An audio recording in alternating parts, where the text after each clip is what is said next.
I'm retired Sheriff Dan Dennis, and it has been proven time and time again that marijuana and looked at and locally sourced medical marijuana is safer than alcohol. That's why you need to vote yes. No, have you seen those commercials? Have you seen those? I don't know. Have you seen those? Yeah. Where they got the guy talking about marijuana and he has nothing to do with marijuana. Yeah. He don't know. Anytime I see an old man talk about marijuana, I'm like, shut up, old man. Yeah. You don't know what the hell you're talking saying? I'm too high out. No, I'm kidding. You need some medical marijuana because it is. It's nice to be able to go home, and when you want to watch some football, nice. You take a little medical toot, and you sit there. You'll save the calories. You won't be drinking and driving. I mean, there are a lot of benefits, pain relief, and Dr. Shen Latte and Bud Docs can get you there. Yeah, if you want your medical marijuana license, buddocs.org. They offer same-day appointments a lot of the time. You'll get an email. You can use the email at the dispensary. Yeah, you can go on their website, book a same-day appointment, go see Dr. Shen Latte. He'll give you your recommendation. Yeah. You could leave there and go to a dispensary, and then he'll give you the list of dispensaries that offer all the deals for first-time customers. He has Bud deals on his website, and so he'll go over all that with you. Then, after you see him in person, it's all telemedicine after that. So you never have to go anywhere again. The telemedicine is insanely easy. You schedule the appointment, the FaceTimes with you, you get approved, and you're back to your day. Yeah, well, he makes it super easy, too. And then here's the byproduct, the cool thing, is he's just a really nice guy. So if you have any questions, if maybe it's not for you, right? Well, he'll tell you that. And you can just go and see him, check it out, and you can save some money, too, right, Tom? Yeah, transfer patients, like if you have another doctor and you transfer to Dr. Shen Latte, it's only $99. Existing patients, $125 for your recommendation. New patients, $175. Just mention Tom and Dan sent you. Yeah, I mean, he's super cool. Yeah, he went on our cruise. A super nice guy. He's been with us for years now. Many years now. And there's multiple locations: Lake Mary, Hunters Creek, Tampa, Melbourne. And again, you only have to see him once in person. It's buddocs.org.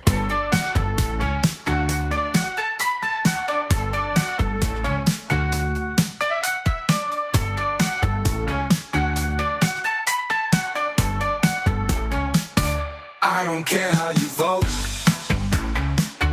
I just care how you suck. I don't give a hoot about your damn affiliation, I just care how you fuck. When you go to the polls this year, don't argue, I made it clear. I don't care how you vote,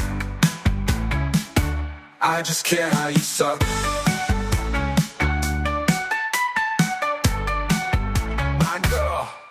She put an Obama sign in the window at our place. She said she wanted hope and change for this here human race. I said I hope for just one thing, or my name isn't Dan. If you'll be willing to spit on that thing, then I'll scream, yes we can. I don't care how you vote, I just care how you suck. I don't give a hoot about your damn affiliation, I just care how you fuck. When you go to the polls this year, don't argue, I made it clear. I don't care how you vote, I just care how you suck.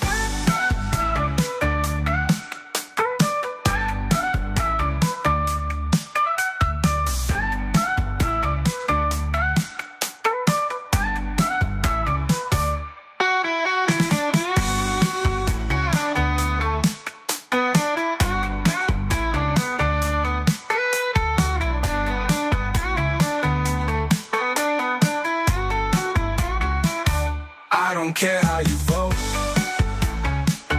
I just care how you suck. I don't give a hoot about your damn affiliation, I just care how you fuck. When you go to the polls this year, don't argue, I made it clear. I don't care how you vote, I just care how you suck.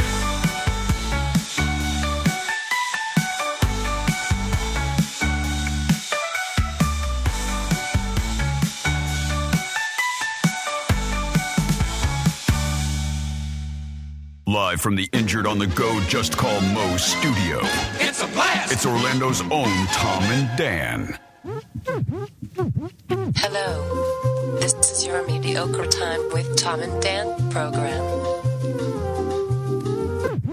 We hope that you will find our presentation precise, joke heavy, and just right.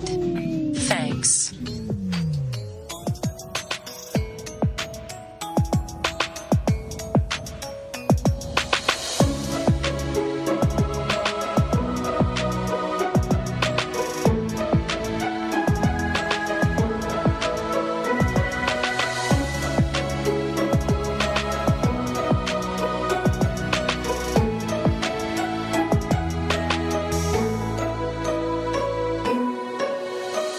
Welcome to the Friday free show of A Mediocre Time.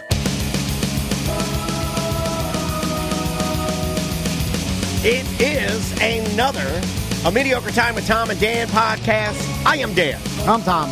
On the couch, and we're pretty lucky to have these ladies. I'll let you do the honor. Our wives are here. Hey, Andrea Dennis and Crystal Van. hello, wife. Just eating some expired snacks. Those gonna snacks talk were about a that. horrible idea, but you win some, you lose Look, some. man, I just execute the ideas right here. I never said I was the idea guy. That's the guy in the thinking box. So before we start, They call me Execution Dan. I don't want to leave him on hold that long, Because it'll but get crabby. from the Jim Colbert Show, we have the host of Jim Colbert Show, Jim Colbert. We do indeed. There he is. Mr. There he is. Egg! Mr. Egg, hey, can you? Hopefully, he can hear us. Our theme music is still playing. Mr. Egg, can you hear us? Are you talking to me? Come on. Live, and I don't know what he's doing, but he gave us the time this morning to talk to us a little bit from the Jim Colbert Show, the award-winning Jim Colbert Show on Real Radio 104.1. It is the namesake, Mr. Jim Colbert. How are you, sir?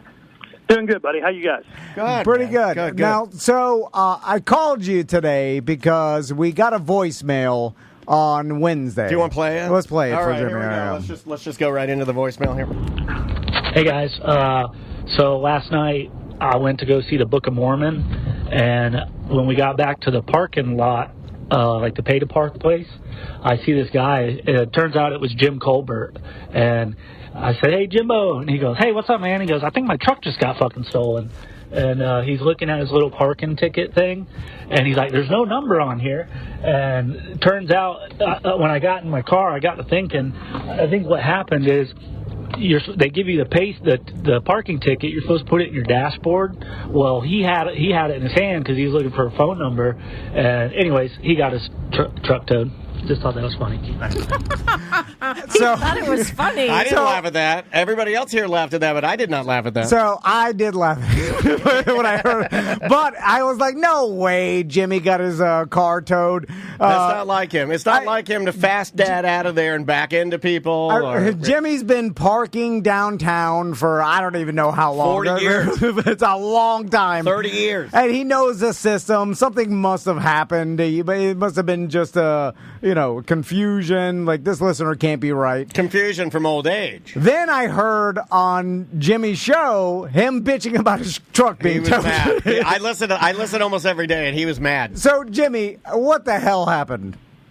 Next topic. Because how is it that you don't have the parking ticket system down at this point in your life? I just feel like you've had so much experience. You've been, he goes to every Dr. Phillips show. So, you've been there hundreds of times. You're a theater man now, right? How did it happen? Yeah. There's a much funnier part of this story. Would you like to hear that? Yeah. Oh, please. By the way, your listeners who saw me in the parking lot, God bless them. God bless them for seeing me there at that moment. That was the greatest timing of all time. It's not fair. Wonderful people, beautiful girls, nice young man. They were wonderful. They were very complimentary. That had been listening for years. I thanked them profusely. Then they moved on their way. The funniest part. Have you seen my truck? Oh, yeah, it's a real piece of shit. Jimmy's like me. This thing is paint stained crazy. So here's the best part of the story. The best part of the story is the first thought I had is, oh, man, somebody stole my truck. You know, the one with paint on the side of it and the tailgate missing. Yeah. Well, that was going to be certainly the target amongst the BMWs and Range Rovers that were amongst my S truck. That was the funniest thing about. I actually laughed out loud at myself on the way home, or excuse me, on my way to Josh's truck impound. Josh's truck impound. Jesus. And can I tell you, Josh, so understanding, like so many truck drivers out there that tow cars. Yeah. They are the most wonderful, amiable They're good people. I think I've ever met. Yeah. They got a hard job, Jimmy. The lesbian lady that looked like a 300-pound Justin Bieber that towed our car, she was just as nice. Just as kind. She was a kind woman. Told me where the ATM was. Yeah.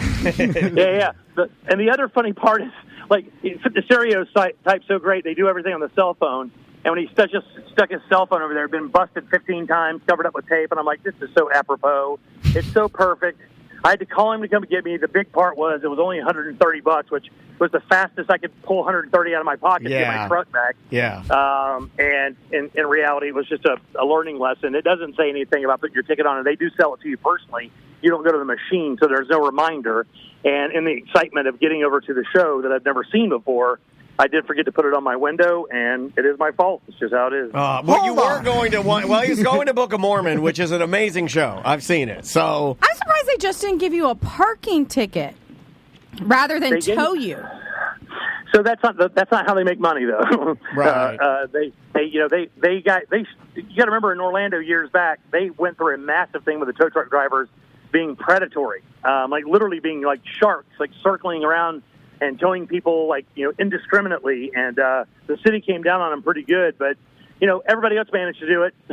You know what I'm saying? If there was a rash of people being towed because that information wasn't available, I'd be pretty mad, maybe take some action. But the fact is everybody else was able to put their ticket on their dash and not get their car towed that night. So that's a very adult way to handle it. I would not handle it. Was your wife with you? Was it just you? No, my daughter was with me. Oh, that's better. That's better for you. See, I feel like daughter would be more supportive for me. Maisie would support me. You would be just mean as hell. See, I feel bad for Jimmy because I am morphing into Jimmy as I get older. Because we have. I wonder if Jimmy is complimented by that or horrified. Are you complimented by that or horrified, Jimmy? I am not, because I don't want to wear a bandana and have a porn stash. Well, that's young Jimmy. And I don't want to wear, and I got to tell you, I don't want to wear swim trunks 3 days a week. So he's calling you a knucklehead. I find myself walking ahead of my family all the time now, fast dadding, you do it everything. To me, going to Publix. He'll leave me in the dust. And I've said before out loud to Crystal when we got when you get the printout when you pay for parking. Yeah, it's got a ticket. And then it says, put it on your dashboard. Yeah. I've said, we don't need to put this. Everything's electronic now. They know the space. They read the computer. Then why did they give you the ticket? But I'm like, it's just all old school, formality. It's just like what everybody used to do. Yeah. So it's a variation of the radio's dying argument. Yeah, I completely forgot that. I thought the ticket really was kind of a receipt. And again, not realizing that. Oh, you just paid for it with your phone. Right. There's going to be a transaction report. You're going to get it anyway. It's dumb. Right, like you had proof that you parked there, but there's really no way around it because the rule is leave ticket on dash, and you didn't do that, so you broke the rule. It does not say it on the ticket, though, and Josh, my astute tow truck engineer, was I showed him, and he was actually a little bit throttled that it didn't show it there either, but it did not matter. He took that $135 from me. Are you going to take this to, small city, claims? City of Orlando and say it needs to go on to the ticket? You got to make this as big as possible. You got to get a hold of Scott Maxwell. You got to make some changes. Yeah. You got to make some changes. I did give a dad parting shot. I handed him the $135 cash, and I looked at him and I said, be sure to report that. That's funny too, because that's real funny. Why isn't it electronic nowadays? Why doesn't the tow truck driver? Because not everybody has the funds to update to electronic is the answer. Well, I'm just saying, if you're towing someone that paid for it, you're towing. In my mind, that person paid for the space. No. No, he said a person gave him this ticket. Also, he just tows. Yeah. Remember, he's not in charge of that area. If the rules are rules, it doesn't matter. That's right. what the lot's doing. Yeah, that's exactly what he said. He's the tower. I'm doing my job. Yeah, the lot person walked by Jimmy's car, saw that it did not have a ticket in there, and they were like, "Oh wait, they're not supposed to be in here. They snuck in here somehow. Get them out of here." Yeah, so it's not. It's two separate things. The tow and there's no way for them. Yeah. Now, even though you got to remember, it's handled. Okay, so usually there's a machine there where you would walk up and do that transaction via machine, but because of the volume they do that night and people are coming in there, they have like a Chick-fil-A lady out there with a little, a machine. Right. So you pull up and you get your ticket and everything, you pay for it, and then somebody else, shows you where you're parking. The mistake that was made by the people who run the parking lot, and they probably do need to do this better, is just tell people, hey, remind everybody when you hand them a ticket, make sure you display this on your dash. She did not do that. It was busy. There was traffic behind me. And she just forgot to tell me, and then again, I was just so excited to see the show, I just blanked. So it's a good show, too, isn't it? Are the tow truck drivers going around with a flashlight looking at the dash of everybody? Yeah. What if the ticket blew upside down? That happens. People have been towed for that. And then they should tow you anyway? Back in the day, I knew of people towed from Big Belly Brewery. Remember when you'd park under I-4? People were towed because, like, the ticket or whatever, because you used to... Before you close the door and it blows over. Yeah, that's a real thing. The first date I had with my wife was downtown, and my truck got towed. My car got towed. Oh, that's a good sign. Jimmy, that's Maisie was 10 weeks old, and we went downtown for like a burger bash, and my car got towed, and we had to walk through Paramore to the tow yard. Nobody picked us up. My 10-month-old. And Andrea's racist. That's why she put the Paramore thing in there. Yeah. I don't look at color, Jim. Hey, let me tell you something. They don't put these tow truck lots in nice parts of town. It was sketchy where I was. It looked like one of the haunted houses from Universal while I was back there. It was pretty bad. Yeah. It is bad. I think I'm the only one on the show that's never had their car towed for lack of money. But I've got a million tickets. Yeah. I think the people that have like stolen stuff out of your car. You've never had the Berserker towed? No. They looked at at game on the show now. You just trying to find things to make you look good. No, that's not the game. You're looking around. You're like, hold on. That's actually the opposite of the game. I was just astounded that. Now that I thought about it, I got a million parking tickets. I've been towed a couple times. Yeah, I've been towed a couple times. Yeah, it sucks. It feels you feel violated because there's like you just come out and you had a great evening. Hung out with my kid. It was great, and then car gone. There we are standing in the parking lot alone, looking great, by the way. How dare you touch my property? That's how I would feel. Yeah. And the other thing, I came straight from work, so my laptop and all my show information. If that laptop goes, I haven't backed it up in a minute. I know you probably can't believe that, but I haven't. If that laptop gets gone, like the history of my broadcasting career is donezo. Yeah. Oh, and then you got your butt-ass gun in there on your seat. That's what you were worried about. He's got it's like John Popper's SUV. He's got shotguns and guns in there, all kinds of loose bullets rolling around in the car. Yep. Got my sawed-off 410 right there by the... Yeah, man. Got a couple knives, some Bud K in there. All right, Jimmy. I'm sorry we brought up a bad situation you went through. But will be the only time we'll ever call you is to highlight a bad situation. All right, buddy. Hey, hold on a second. I get to see you on Sunday, right? Oh, dude, we're going to get loose. It's going to be fun. I'm going to buy you and Jack a bunch of beers because I don't think I was supposed to get the tickets that Jack gave me because I'm sitting like literally sixth row. These are the greatest NFL tickets I've ever had in my life. So there's no reason I should have this ticket. Where are you going? Bucks-Falcons game. I'm going to Bucks-Falcons. Jack with asked, Jimmy. But Jimmy, you guys were not. I don't think you were supposed to get these tickets. Don't talk about it. Well, so they gave us a block of a bunch of tickets, and they're kind of broken up. There's like a block of 20, and there's the ones you're sitting in, or the really nice ones, and then we have a couple club seats as well. So it's crazy good. Like I cannot believe it. Daniel told me he's like, "Hey, I'm going on this the party bus, Bucks bus with Jimmy and Jack and a bunch of listeners, and we're going." And he's like, "You should see these seats. They're I'll show you. Awesome seats." And I'm like, "No one told me. No one." And Jimmy, Jimmy, Jack, look at that. We've been in an illegal gambling pool for over a decade together. And Jack knows it. He's the one that runs it. You're in Miami. And he knows one.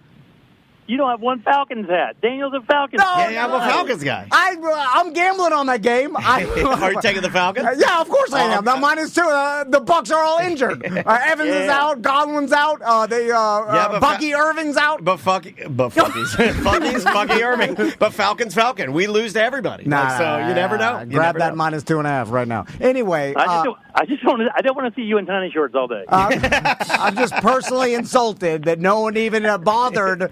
They asked Dan. They know you're going to say no. You're in Miami anyway. Well, I know, but they didn't know that. I just want to be invited. Yeah, he just wants to be asked. All right, Jimmy. All right, we'll let you go. We love you, buddy. Enjoy your Bye, Jimmy. Bye, Jimmy. Bye. All right, get out of here, buddy. All right.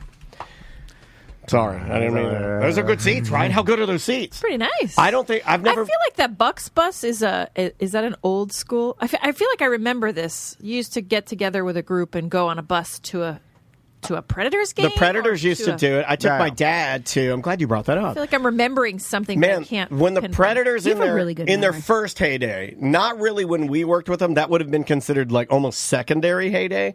Late 90s Predators? Yeah, it would have been late 90s, and they used to do a bus, and you would meet at a burger bar here in town that was very similar to what it was like. It looked like Rainforest Cafe inside of it, and it was very exotic with like Jungle gyms, and they had animatronic monkeys and things in there, and it was awesome.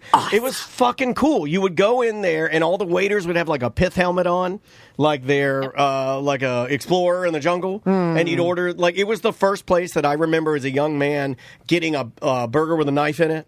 You know, like a pub-style burger. I remember my dad thinking, what the hell kind of burger is this? You know, like it was too fancy for him. They put the little plastic monkey on the side of your jumbo glass. So as a kid, you're like, yes. Yeah, remember the little monkeys they used to hang on drinks? What happened to those? I don't think we've ever been, TC and I weren't here when that place existed. I wonder if there were other jungle gyms. Like, it was obviously a franchise, and there were multiple jungle gyms, but it was fun, man. The themed out fun eatery, that's fucking gone, right? It's gone. I think it's all, like, now it's all just a stamp. It's all the same stuff. Well, people like times have changed. Like the new way, at least the way I like to order food's like the current. Where it's like a counter, and you order, and then you get a flag, and then they bring it out to you. So you're still eating in a nice place, but you don't have to deal with like a waiter, and it's a little more casual. By the way, you'd have to pay me exactly $300 to ride a bus with a bunch of listeners today. Today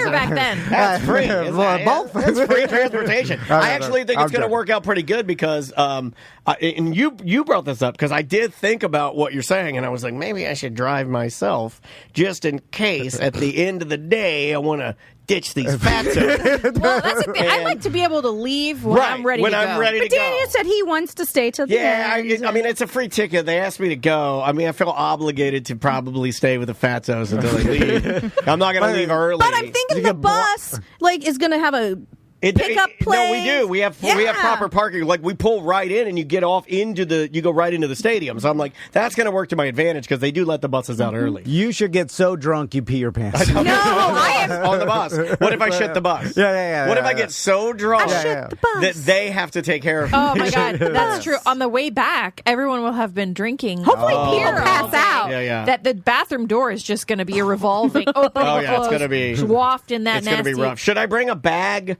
with like a change of clothes? You should bring a pee cup. A pee cup? Yeah, There's like a little urinal. Bus. Oh, there is? Oh, okay. No, they didn't spring for the bathroom. Right, I was like, watch it be out of order. If I know Clear Channel. Well, I threw away our pee cup. You did throw I'll away get a new pee cup. I finally threw the pee cup out of the car. Is it a little urinal with a lid? No, this is just... It's a fun spot. It's a cup. Is it the popcorn jug? No, it's the drink with the purple one. If you get the purple unlimited soda at Fun Spot, it makes the perfect piss cup. It's absolutely the best piss cup because you can put your balls inside of it too.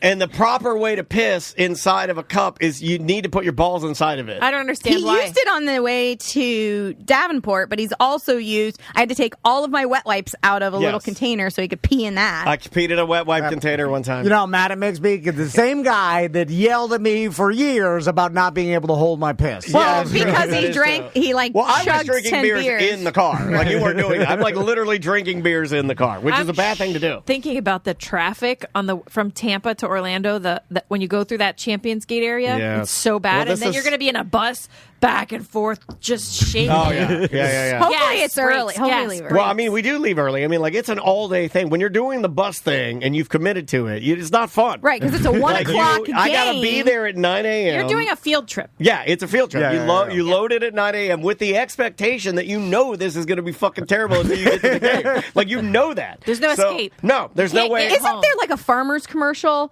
that they actually wanna do leave this early. scenario Yeah, and they're yeah. talking about, oh guys, should we meet? Yeah, it's exactly like that. But I'm gonna bring a pea cup. I'm gonna bring my iPad. I'm gonna bring my headphones. Wait, you can't- Headphones. You bring headphones so you can block out everybody, right? You put them on, and then when they're like, "Oh, he's doing," Are you something. carrying all this shit into? I'm gonna have a backpack.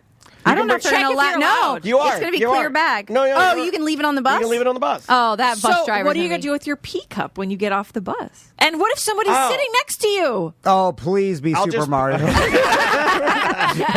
If it's my dream. In fact, I know he doesn't listen. You're gonna be rubbing your eyeliner. No, he'll listen to the radio. If someone could tell him, I'll pay him to sit next to Daniel. Yeah. Talk to him the whole time. No, but see, They aren't back. the problem is that it doesn't work against me I know, because I I'll know. turn to him. Unlike you, I will turn to him and be like, "Hey, why don't you shut the fuck up?" And he will. So I'll do that. That's the Warriors. Doesn't work for So me. this is the Friday Free Show. I'm telling you guys, if you want to hear about Daniel's crazy sports weekend and TC's goth weekend, you better sign up to be a BDM because it's going to be the stories are going to be. I mean, I think what he's magnifique doing on is Monday. obviously better stories. I mean, like I'm not. Well, as far as I'm concerned, I have not been drinking. I don't plan on getting on this bus and losing control. It's not. That is not the point. That's the only way to make it through. You're going to have to lose control. It's never the plan. Yeah, no, you got to. Is this bus going to have one of those like the pole? Is this that kind No. of bus? I think this is Scott York's company. Oh. I mean, Oh, somebody those are we nice know. buses. Yeah, they're nice buses. Yeah. It's the same field trip thing. I think that he does the deal. My son's going to be in that bus. I'll leave my pickup on him for it. Going to St. Augustine.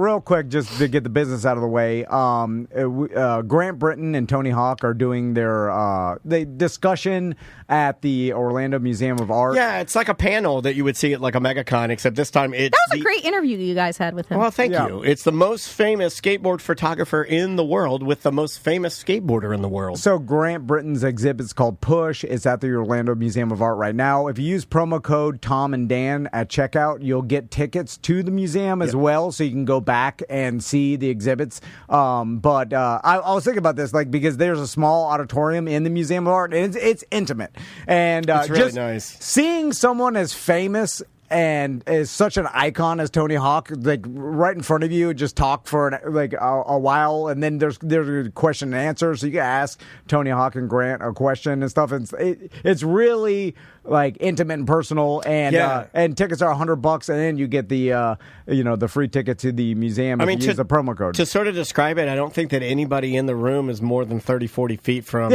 Tony, no matter what. It's like from here to the door. Can you ask Tony Hawk what the worst gig he's ever done? Okay. Yeah. I did think about, I'm going to ask a long question. I think Grant's like, is that the guy? It's the guy. Motherfucker. Because Grant did say that, but he only said that because I know. you said you were going to ask a long question. Had you never said it, he'd have powered through. Yeah, but he would have realized. He was like, God damn. We had some. I mean, go back and listen to those interviews. The Grant Britton one is really good, although it does start a little shaky. You'll hear that, and you can kind of hear us get it back on track. And then if you really want to hear an interview that completely goes all the way off the rails, you have to listen to us interview Felipe Esparza, who will be at Hard Rock Live. So he's going to be there this weekend. Go listen to that interview. It's the people that you didn't hear this obviously on the show, but we had talked to the publicist for like 30 minutes prior because she was trying to get him on the line or whatever. So, like, we were already, like, 30 minutes behind. So once we got him on and then we started the interview and then we realized we couldn't understand what he said, we had two choices. Stop and restart somehow and then be like, hey, can you get on a different line? But there was a problem. Or just power through and try to guess what he's saying. And that's what we chose. Now, and the behind the scenes of that, and we cover it a little bit afterwards, is that, like, he's right. We should have, and I blame myself, like, I should have said to him, like, hey, Felipe, I'm sorry. We can start over, but could you put us on, like, could you, like, take us off? Are we on speakerphone? Or, like, inquired about it. But we had talked for so long and had such a long day that I feel like I lazied it, and I apologize for that. I'm sorry. And one last thing, the OSC After Dark, that's happening this Saturday. Basically, the Science Center opens up as 21 and up, and there's drinks and food that's included in the ticket price, and you get Is that tomorrow? That's tomorrow. That sounds really fun. They have leave those kids everything. Do they open that deck up top? Yeah, it's all open. It's supposed to be really nice weather tomorrow, too. Tomorrow night. There's a ton of Halloween Is Space Zaddy there? events. Is he going to be there? Oh, I'm sure the ladies? Spencer will be bopping Yeah. around. Yeah, I can't imagine they'd do it without him. And you'll get $10 off your ticket using the promo code Tom and Dan if you buy your tickets. But once you buy a ticket, that includes food and drink for the whole night as well. And there's a costume contest and Halloween stuff. And, karaoke, dancing. And plus, you just get to see the entire Science Center. It's all opened up. Yeah, we keep forgetting to even say that. Like, we list all of the things that, Jordan and the team there at the Science Center has put together, but we don't even list any of the exhibits that you get access to. You want to walk around the Science Center with drinks? It does tomorrow's your night. make it better. It does make it so better. it's OSC After Dark. Yep. Use code Tom and Dan for money off. All right. So how you girls doing? Hey, it's nice to see. And he called you girls. I like that. This guy's I horny. kind of like that, too. That This was guy's a little horny. sexy, wasn't it? Yeah, I like, dude. Yeah. You can do it. You can do it. He's been to Fairvilla this week. That's what you need to do. He's in the mood. What you just did is what you say you can't do, and you can do it. You just did it, and Crystal and I both are. We looked at each other. We're recognized like, whoa. We recognized it. He's been trying. He's really been making an effort at having a little bit more fun. He has. And He has. we had chips in bed the other day. Chips? What? Chips in bed? What kind of chips?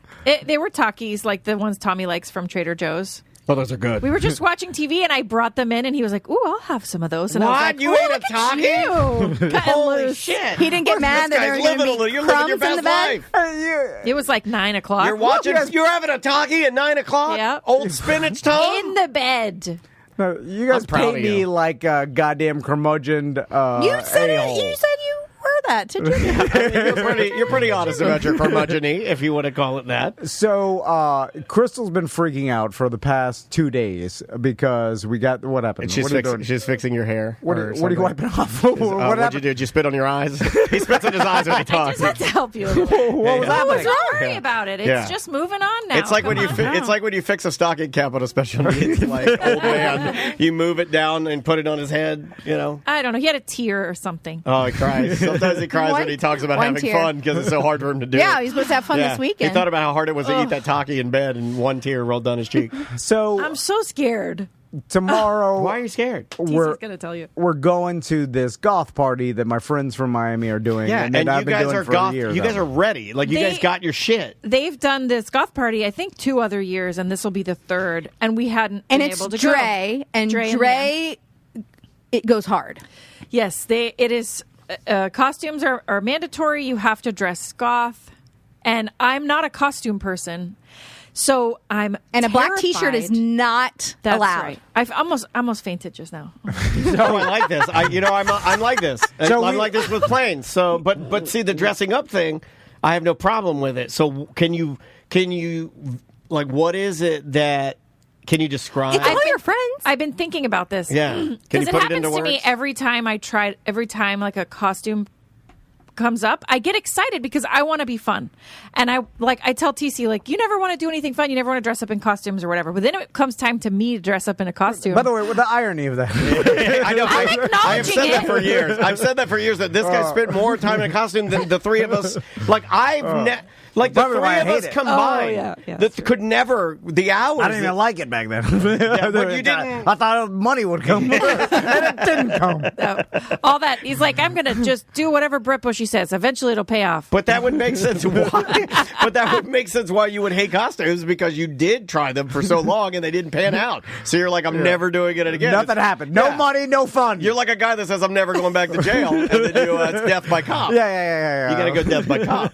So I was really excited at first, and then we went to Fairvilla, and I saw this thing. I was like, "This is it! I love this! I was in love with this thing." Did you guys get horny when you got there? Did you pick up? I any? did. Yeah, it's hard not to get horny in Fairvilla. yeah. I mean, because they For got dudes, all, and then you imagine you're like, oh, look at this. Yeah. Everything I look at, like if it's a see-through, because I like my wife's ass. If it's a see-through, like a ass thing, I look at it and then I'm like, and then I picture of my wife and I'm like, oh yeah. Yeah. I kind of did really like the the leathery stuff. Okay, all right. I liked that stuff. But anyway, so I bought the. It's a good thing he bought all leather. You can peel it off of him with your teeth. I cannot wait for you guys to see his. He's going to look awesome. Outfit. He looks really great. Like, really great. Although, no, is it see-through? You could make the argument that it's not so much goth. TC. Don't say that because Dre won't let you in. He won't let you in. No, he will. He's definitely in. As it is some form of like a leather daddy. Yeah, you're like fetish. You're like a leather. You're ready for the woodshed? You're like a Scottish leather. You're a Scottish leather guy. Yeah. It's more woodshed than goth, I think. What kind of shoes are you wearing? Although we were told that there's a overlap of bondage and goth. This party sounds like it could go a few ways. Apparently this is also about the after party. Whoa. So you show up in your costumes, then you go home and you after party. You know what I'm saying? Oh. Which we're not going to do because we stay at my dad's house. Hold on, I thought the after party was at the party. Yeah. No, we're not going to get together. At the after party, you're supposed to fuck in front of everybody and put on this fucking demonstration.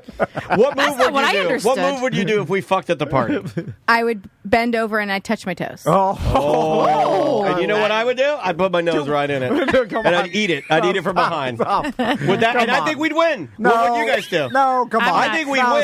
Because if she did it tall, what if she did it tall and I got on my knees and I begged for it? I'm like, please, put it in my face, mistress. And then she just like, come on. And then she, come on. Right? No, you got to live a little bit. Wait, I want to know more about Crystal's outfit. Oh, what if he took his kilt up and then put it over Crystal? How did you know he was wearing a kilt? Oh, I talked about it. Yeah, he told me about it. Oh, I'm sorry. Was I not supposed to say that? I don't know. Are you wearing underwear under it? I think you shouldn't. Of course I am. No, you got to shave that thing, and this is the time for you to shave it with baby oil and get it to shine. You need the shiniest hairless You're going to be so hot. It's going to be so sweaty. I'm riding an Uber on the way there. You need a shiny.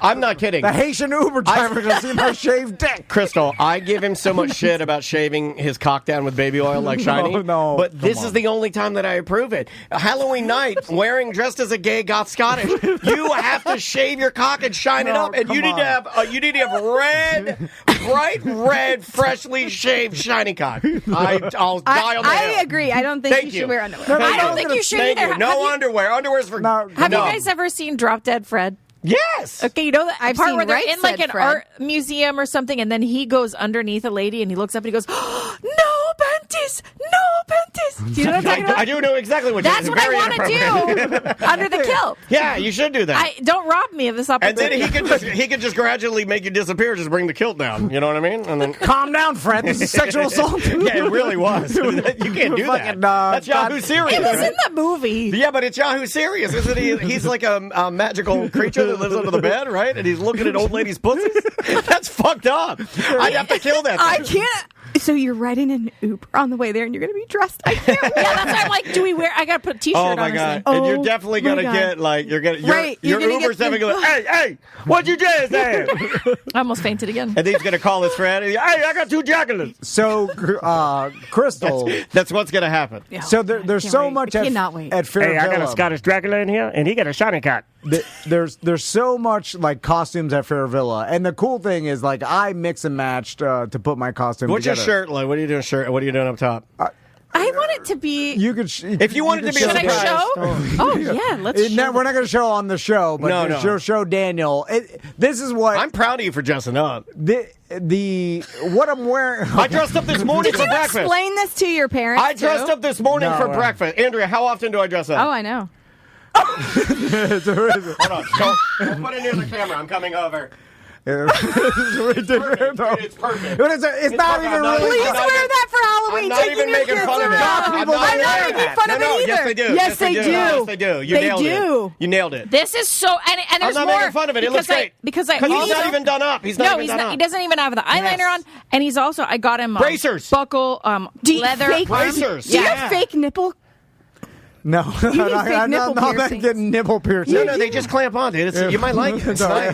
Stim. Do goth people have nipple piercings? Sometimes they do. What I realized when because you look good. He has to be strapped into this thing. Yeah. So I had to do the buckles on the back. Oh, I bet he likes that. I liked it. Were you kidding? I really You like liked to put him in doing restraints. the buckles. I was tight. No, Yeah, and he was liking it. You Okay. Wow, that was a lot to take in. So Yeah, that was you- a lot. I'm very proud of you. Now, did you get horny with her outfit? Oh yeah. Yeah, he really likes This guy gets it. horny with the way she's dressed right now. So do I. The way you're dressing is fine. Dirty yoga pants, I don't give a fuck. Always horny for you. I'm always horny for you. So I tell you that all the time. Like, you can literally be barfing down your titties. Push that barf off. Let me suck those things. So Crystal, she's going a little more sexy vampire. Yes. Oh God. And so you're bothering her. Hold on. So Let her she's breathe. pass out. I don't want it. I wanted it to be Breathe. goth. I didn't know it was vampire. So like, Vampires I are feel goth. like I'm. That's what I said. And then Crystal's like, I don't know. It looks like I'm Halloween. But that style of vampire is called gothic. Yes. It's a gothic style. That's what I said. You're good. And then we asked Alexa. She said vampires are goth, and I'm like, of course they are. But I asked my sister and my friend, and both of them were like, "Yeah, that's too vampire-y. You need to goth it up a little bit." Well, so then I'm like, "Well, don't okay." wear fangs. If you don't wear fangs, I'm you're not fine. wearing fangs. Then you're fine. As long as you don't have fangs, then you're just goth. But she also has a high side. Hey. With stocking top big boots. That You know she what? bought. I like that women have And started I'm gonna show wearing you, Andrea. the one piece where the part that comes down to cover their vagina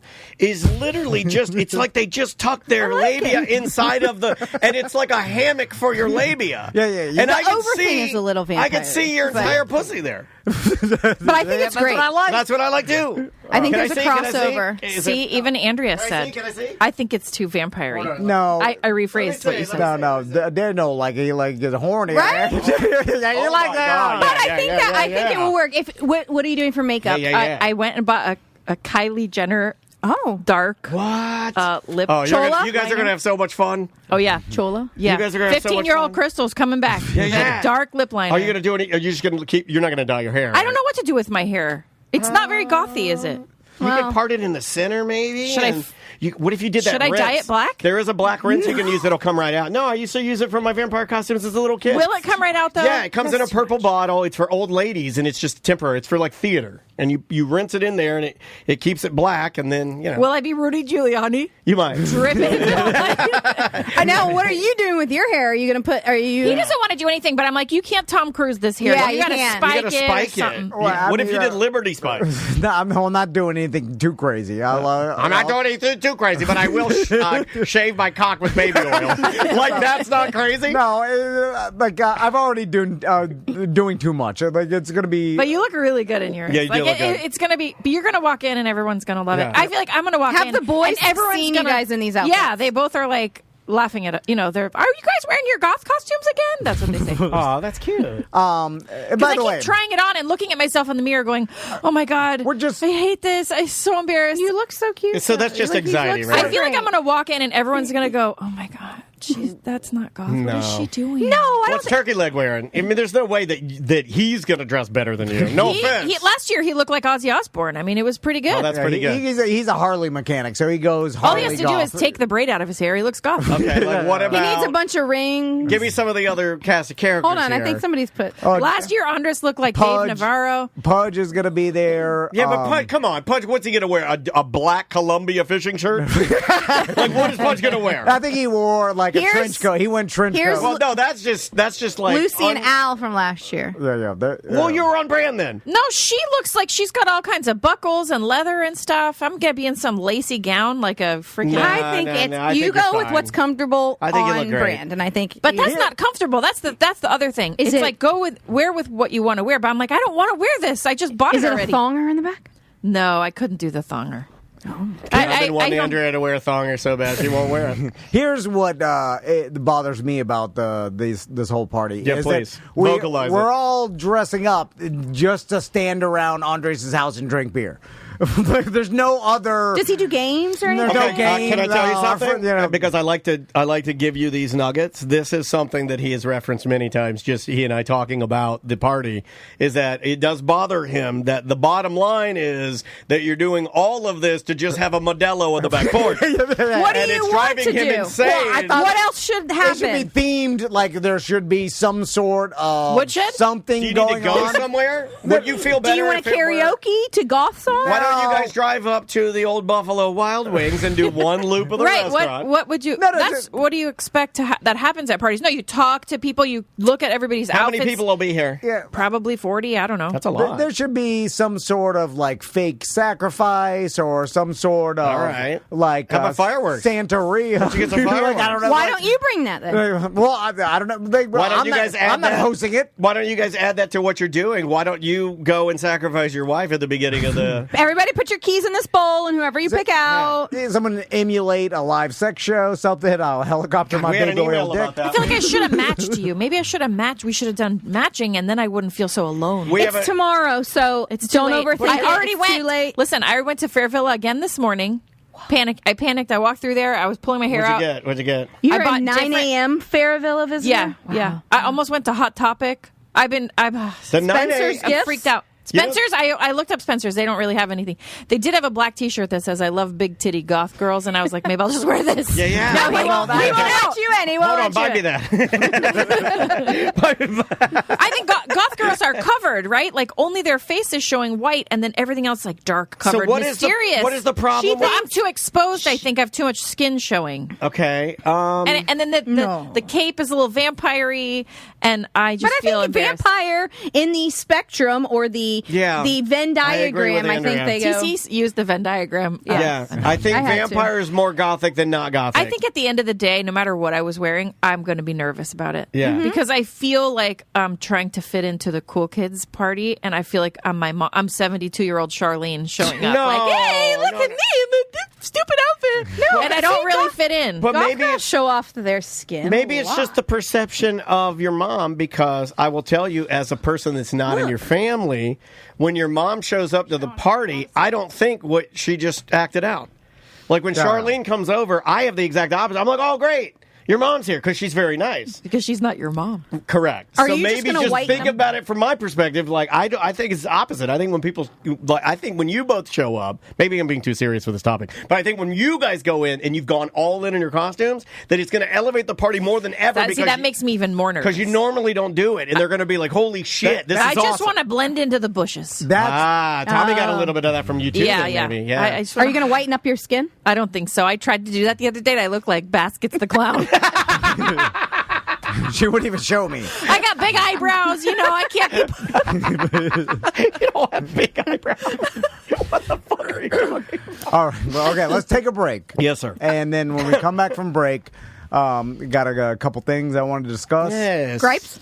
Not so much that. More of an observation. Yeah. These are not gripes; they are observations. And then we got a bunch of other stuff to talk about. Yeah, we got some stuff to handle. The name of the band is Sloth Thrust. The name of the song is Maybe Maybe. We'll be right back with more on Mediocre Time with Tom and Dan. 1-844-TOM-NDAN. Sometimes I hate the mirror. I wanna peel off its face. I'm so afraid. Sometimes I think I've lost. The Bart Merrick team, Bart Merrick, Crystal Van, they're the team that's going to help you buy or sell your house. They have an insane experience when it comes to buying and selling I wish BDM's we knew the houses. real number of BDMs. Because it's so many. It's hundreds now. I mean, yeah. Thousands? No, not thousands. I mean, but hundreds. It's a lot. It's a lot. They do about like 50 to 55 houses a year, and Bart's been with us for over 10 years. And these are all like people we know. Like these are people that come to our events. These are people that we see. So it's like really cool to see these people get sell their houses or get their dream home, Speaking of people we know, on the line with us right now, he was at our Sloptoberfest party. Ben's on the line. How you doing, Ben? Good. How are you guys? Good, man. Hey, first of all, thank you for coming out to the party. It was super fun. Hollabox does it right. And, hopefully you had a good time. Oh, it was amazing. Yeah, I don't think you can go wrong with Hollabox. Yeah. Also, you can't go wrong with the Bart Merrick team unless you're going to say something terrible right now. If you are, we're leaving it in. How was your experience with Bart and Crystal, Ben? Oh, it was amazing. They're both so attentive. not late at night, but if I had a question, they were always there. And wait a minute, you're talking to Tom's wife late at night? she will. I will tell you something about Crystal. She'll do anything for her clients. She doesn't want to disappoint them, man. Yeah. She'll answer the phone at any time and help you at any time. That's how she is, 100%. Did you buy or sell a house, Ben? We bought a house. Okay. Hey, congrats. Yeah, and now's a really good time because interest rates are going down. Yeah. And it's better to jump on it before they really start going down, and then all of a sudden the media starts talking about it, and then people rush the market. I don't know about you, but I don't let men talk to my wife late at night and then start talking about jumping on it. I don't do that. I'm a little more traditional than Tom is. I'm telling you, now's the time to at least talk to Bart and Crystal. If you're thinking about selling your house, if you're thinking about buying, planning, yeah. Start planning now because it's a process, and you want to be prepared. Well, also, they are a team, right? So you get both of them, but let's just be real. They have limited time. And if everybody else starts calling them and getting in line to go out and look at stuff, so better sooner than later. Yeah. And better when the market's not so flooded with buyers that now it's super competitive and that drives Let them guide you. Yeah. Get in touch with them. Let them guide you. Hey, I'm glad you had a good experience, man, and congrats on the new house. Thanks, guys. Really appreciate it. And Ben, because you use Bart and Crystal, you can come in and watch a show anytime you want. You can drink our beer, and you can leave sweat rings on EJ's stupid video game. He needs to get the hell out of here. And by the way, Ben, I text you, so you got my number. Just text me or Crystal. We'll schedule you to come on watch the show. Okay. Perfect. Thanks, guys. All right, buddy. Thanks, Have a great weekend. That is Ben in his brand new home, and you can do the same thing. It's the Bart Merrick team, BartTheRealtor.com.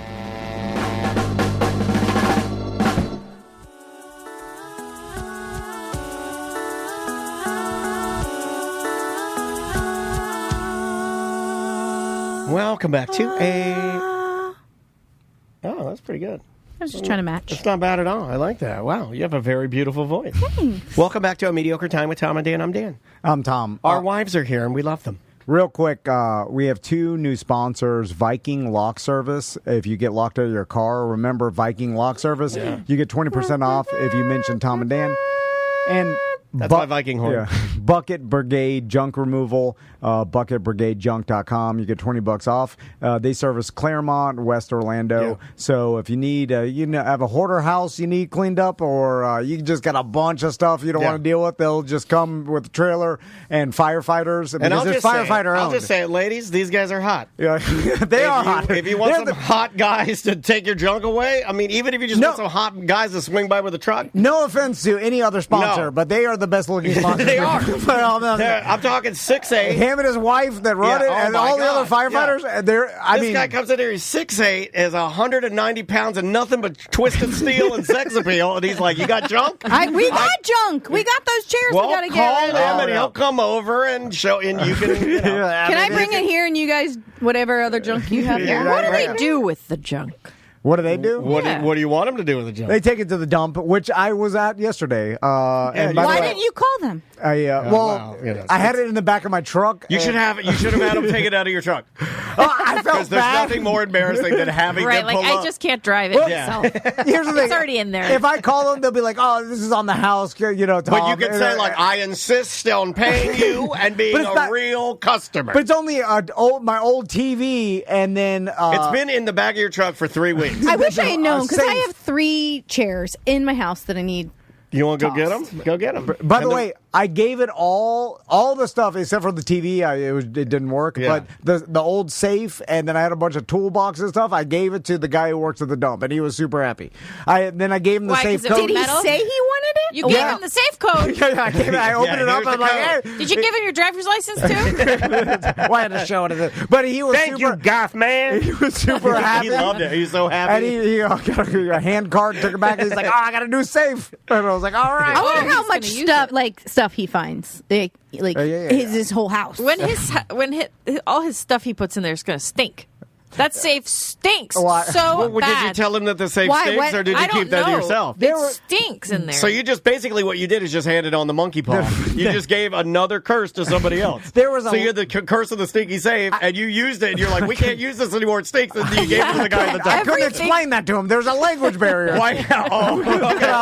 Yeah, so you couldn't tell Javier that, like, you're like, Ew, poo-poo. You know some Spanish. Crystal knows some You've been Spanish, doing too. Duolingo. Ew, poo-poo was pretty good. No. That's all I would have been able to do. Poo-poo stingo. I was like, caca. Mierda. Yeah, that's good. Anyway. And he rolled his R's, too. Yeah, I'm like... That was good. So anyway. This guy's horny. He's practicing rolling his R's. So... He called us girls earlier. Yeah, I know he did. He wants to eat it. Here's the way I ruin it.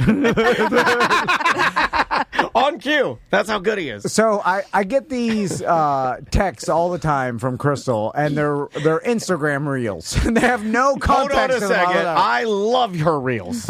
So you may be walking down you better tread lightly because she sends me some quality comedy. Okay, well, you get the comedy ones. Oh, okay. I get good comedy from you. Thank you. Keep sending them. They're so good. And I send some to you, too. But they're usually just unfortunate people doing unfortunate people. Some of mine, don't share those with people.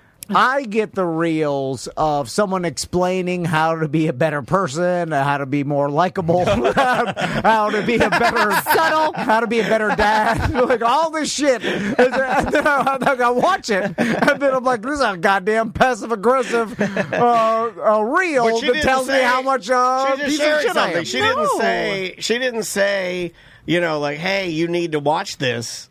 Idiot. Well, that's when you get such a reel. That's on you. If you take it that way, that's on you. Well, how are you supposed to take it? The parenting ones I send because she wants to be on board. It's a good idea, and so I want to together go this team. Keep this in mind. Support staff. I'm not saying you should be doing this differently. It's like, hey, look at this. This is a. Well, that's how it feels. I never thought about that. She's not saying like, hey, look at what you could be doing differently. It's more of a like, what could you be doing? Here's something you could be doing instead of what you're doing now. No, it's like, hey, I saw this thing that I thought was really smart and makes a lot of sense, and we should think about this. That's how I am sending it. So, are you sensitive to it? Do you need more context? Wait a minute. You're feeling all kinds? Yeah, he's feeling.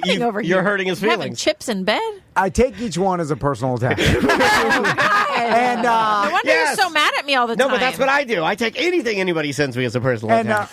Everything. Every text that I ever get, I'm like, well, this person's attacking me. The one I got this morning was wow, it's a freshie. Of a dad on some panel or some fucking influencer talking about some shit. And then the guy's like, it dawned on me that I need to focus on, instead of being right all the time, I need to focus on being more likable. That one, yeah.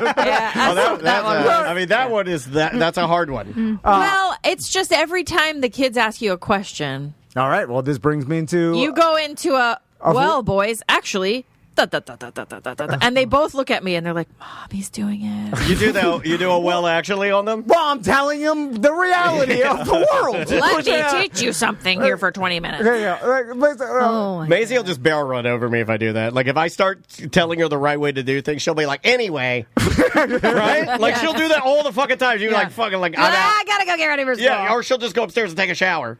So you don't give a fuck about what I say. Like 2 weeks ago, maybe last week, I was telling the boys about how gravity works. Oh, my God. The science tales that he does. And does he get it all right? No. Okay, well, so I'm telling them, I'm like, hey, did you know, boys, that if you shoot a gun straight, it has to be straight, and drop a bullet at the exact same time you're shooting the gun, both bullets will hit the ground at the same time. Like, and then they're like, what? And then Crystal's like, I don't believe it. No. Listen, we're coming in here just to rehash an argument. What's part of my observations? I was starting to say, I just can't believe that's true. And I was going to go on to say, because an airplane, uses, jet propulsion to, go faster, so it's just incomprehensible that they could both hit the ground at the same time. But before I could even finish saying, I just have a hard time believing that. I'm not saying I don't believe it. I do believe it. Obviously, I know the science is true, but I'm just saying, isn't it unbelievable? Right, you're doing how do magnets work. And then, believe it or not. Yeah, you're doing it, believe it or not. But before I even got it out, he's like, "Well, it is true."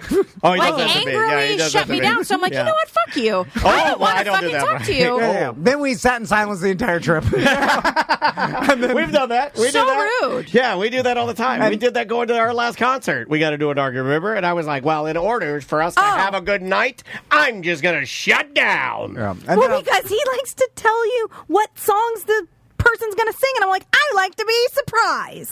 Oh, so you're like looking at the set list? Yes! Yeah, I like to see if they're going to. And then I was like, well, excuse me. Maybe I'll just sit here and shut down. That way we can at least limp through this fucking horrible night you're making. I do something like that. I do like that's I was very. like, you I do a took lot it of, from here? I Just do- me saying, hey, I just would not like to. It's funny that to like, here.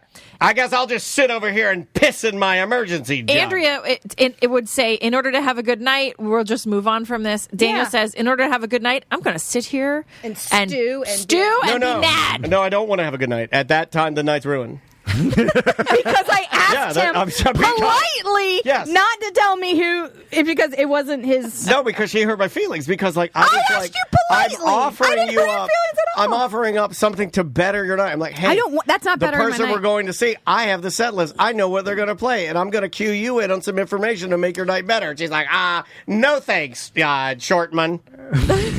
She views it like you're going into a movie and saying, hey, by the way, the ending is this. Oh, Daniel loves to do that. Daniel loves to do that. You're a movie spoiler. Yeah, he watches every ending. He loves to read the end, I read shows. it. How do I know if I want to go see it? I got to read the ending. Psycho does. I got to read the ending. I'm like, oh, that's good. I want to see that.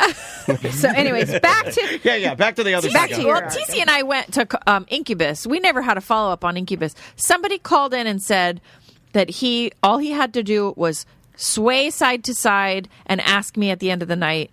Or what was it? You were going to tell me one thing you enjoyed about it. Well, like if you were to ask, like, "Hey, what'd you think?" I told the listeners. They know. They know how it went. He sat the whole time with a board like this in the chair. That's Are you doing the Jason Kelsey? That's old man relaxes, watches the show. Old man relaxes. That's what Jason Kelsey was doing at Taylor Swift. They said he was sleeping. He was but sleeping. he said, I was vibing. Jason Kelsey was So there you go. You're vibing. I know Jason. Me and him have a lot in common. You do. You were vibing? Except for the money and basically everything else. Athleticism.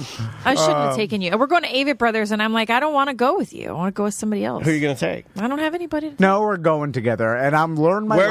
Where you're goth. You didn't learn. I'm going to be In St. Augustine. Every song they play, I'm going to pump my fist and go, yes! Yes! Good, That's David! not how it's awesome. Raise the roof. Oh, my I'm God. going to jump around. I'll just do Are you taking the boys? No. We're going to leave them at the hotel room. Whoa, hey, I like that. That'll be awesome. Yeah, I mean, Well, I convinced her we're going to take the boat up to St. Augustine because that's what because he I like needs to a little do. bit of November. Yeah. That'll make up for the Avett Brothers. No, I like the Avett Brothers. I just don't know how to enjoy outwardly. It is awkward for him. Like even if he like, let's say we have an artist that comes in here that plays really good music, and it's happened a bunch of times. He'll be into what they're doing and appreciating it, but it is the most awkward thing you'll ever see because he can't naturally like nod his head to the music. He can't there's none that's not natural. It's like asking Andrea to smile for a picture. I'm like, I'm serious. Like she has the most beautiful smile ever. But if you ask her, like, hey, smile for a picture, you're gonna get some shit that's just crazy looking, and it's gonna Am I right? I remember trying to take a picture for this contest that she was in years ago. Terrible. And I kept trying to take a picture. I'm like, what the fuck is wrong? Why can't we take a picture of you? I'd be like, smile. She'd be like, I smile. Yeah, I too don't know how to smile. Yeah, a lot of some people can't. Some people can. But when she's happy, the most beautiful smile on the planet. Yeah. I can't, just fake a smile. No. That's why you're not going to be able to go there and fake vibes for Incubus because you don't have a vibration with Incubus. Listeners will know this. I can smile with my mouth open for whatever reason. That's how I am. And that's how I take most pictures. Yeah. With anytime we have to do group pictures, I go.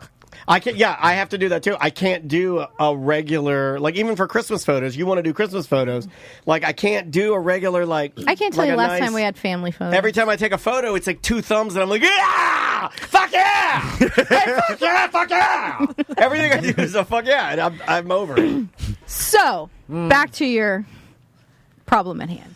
What's the problem? Oh, there's no problem. My passive aggressive. Yeah. That's fine. That'll never stop. Okay. Just trying to, you know, keep the comedy coming, please. I always think I'm the worst parent in the world too. So I'm always all these little things come up, and I'm like, oh, I should start doing that. I should pay attention to that. But you know, it is on social media, so it could it's be fake.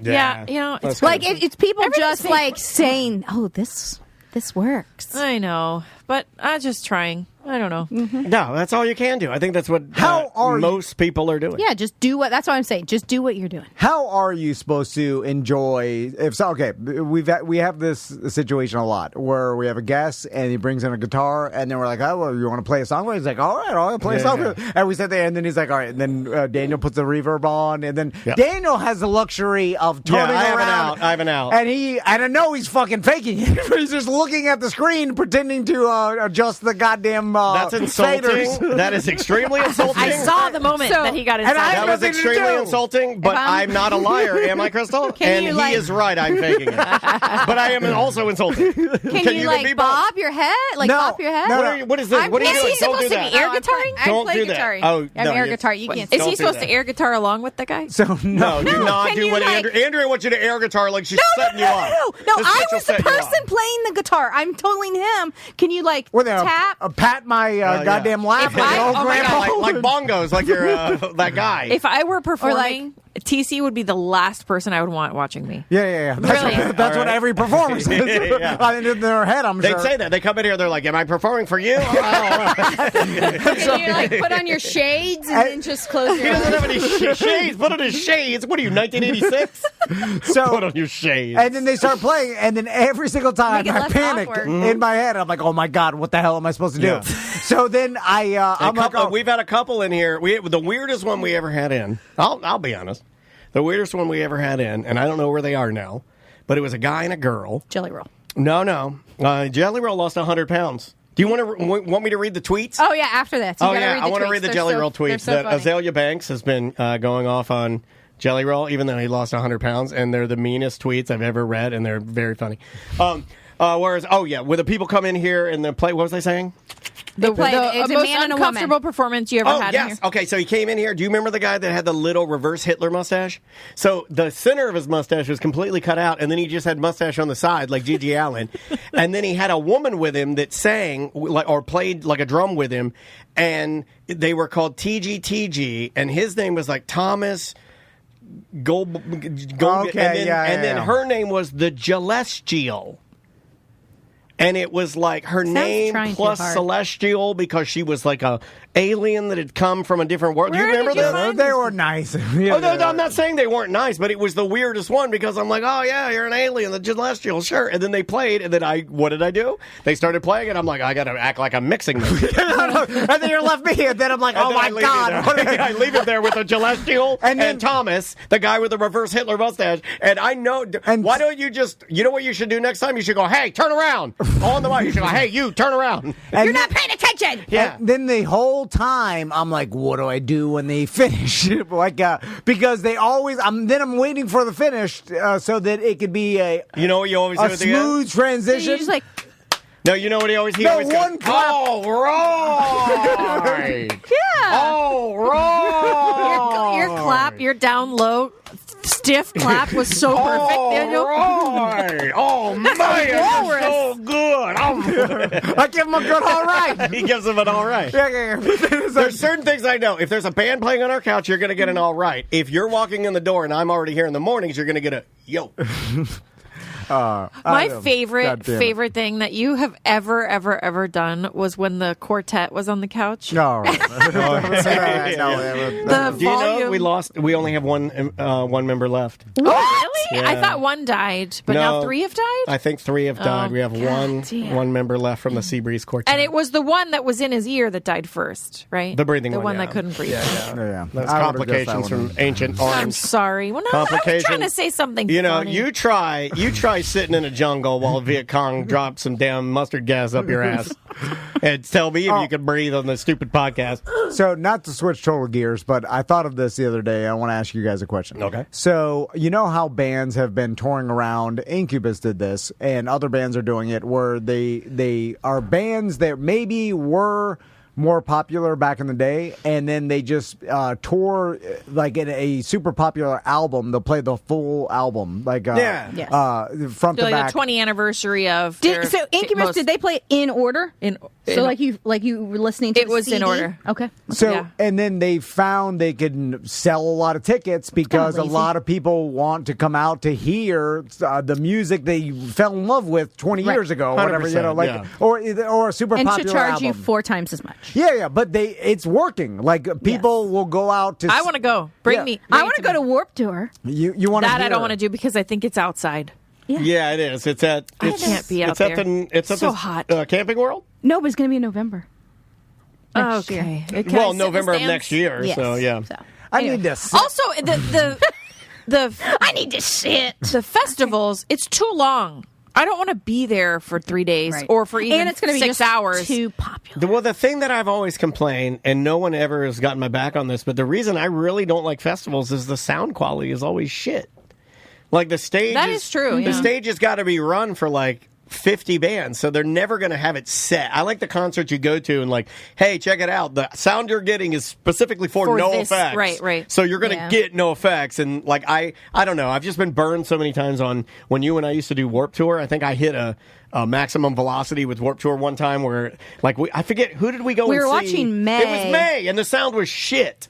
And I was breathing somebody's like body heat in, and we were like, okay, we're out. And May is a punk band or alternative punk band that has a pianist or a keyboard player. Yeah, he was just here. And it was super important to have the keyboard, and you couldn't hear it or anything. And I'm like, why are we here? Like, this is just a giant waste of time. So that got me thinking about like so bands are playing like their maybe 2 albums ago that were really popular. They're playing their full album. Yeah, right? yeah. So I was like, I wonder if comedians could do this with like their older specials, right? I don't think that Chappelle? I could be wrong. Yeah, like Rick James. I don't think so. Do you think that would work? Eddie Murphy could do Steve it. Friday? I mean, if Eddie Murphy went on tour right now and did Raw, it would fucking it would, because people would be like, and if he said it's an intimate night, a celebration of Raw, I'm going to do some new jokes and I'm going to do the set as is for you to enjoy. Yes, yeah. But I'm going to throw some new stuff. But is it relevant? That's comedy doesn't stay relevant.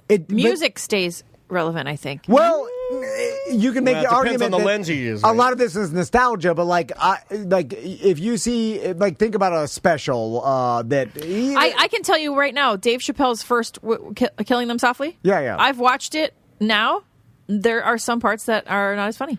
But he was younger, so it's hard. Bigger and blacker, Chris Rock. Yeah, like if you saw a comedian that you like perform an old special, maybe like 2 specials ago, I think people would buy tickets to see it because it's almost bigger than the jokes. It's themselves, an interesting even though you know concept, the jokes. and I don't think anybody's ever done it. I know. That's what I was thinking about. It's an interesting concept. Because if Chris Rock came back and did his special from 2 specials ago, I forgot the name of it or whatever, but it's Tambourine one? Maybe, yeah. It's super funny, and like even though we already heard the jokes, people would go and see it because it's iconic. Would the problem be hecklers? People, yes, They in the wanna yell the audience, punchlines. they want to yell, they want to say it along with, and you're like, God damn, just shut the fuck up. But people know it already, so I don't think anybody's. You're not going to ruin it. You're just no, but I want to hear. I'm paying $500 a ticket to see Chris Rock. Shut the fuck up! I want to hear Chris Rock. But he's banking on and rolling the dice on the fact that since people know it, they're not going to say it.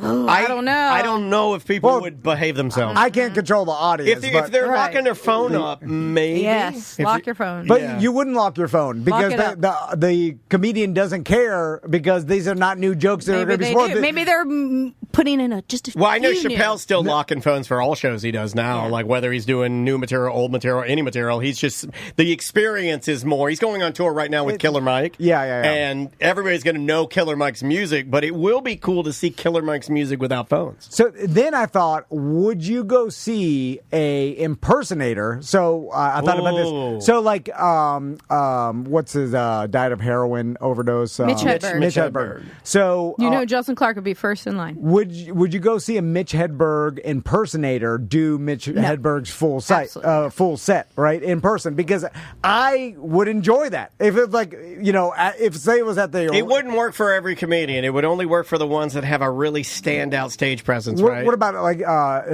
a George Carlin?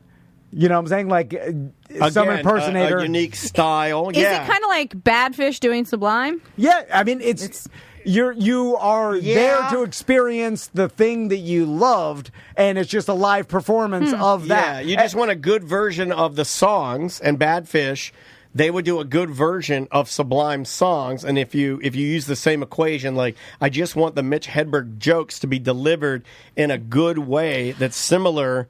I mean, it's just there is a weird disconnect that I think people have when it is a comedian, but I don't really see a difference. You'd probably get the same, like, dopamine dump if you're there. Because I've watched if you're into if comedy you specials, like if you go there like we did for Bad Fish, right? Let's use an example that you and I know went, what you're getting, and we knew that at the time. See, it even mattered more at the time. Sublime was never going to get back together because there was no Bradley Noel's son singing. There was no. He was alive, but we didn't know what he was going to do. Rome wasn't even with them. Yeah, Rome wasn't even with him. So that was really fun. Yeah, so we went there, and then they did put on an excellent show. And it did fill the void, and we did get the dopamine dump, and we enjoyed it. But I think with music, excuse me, I don't know why my throat is like that today. But with music, I feel like we're so used to people covering music, and even the actual artists coming out and doing their performance live. It's not exactly the same as it was the other time, and I don't know if you can do that with comedy.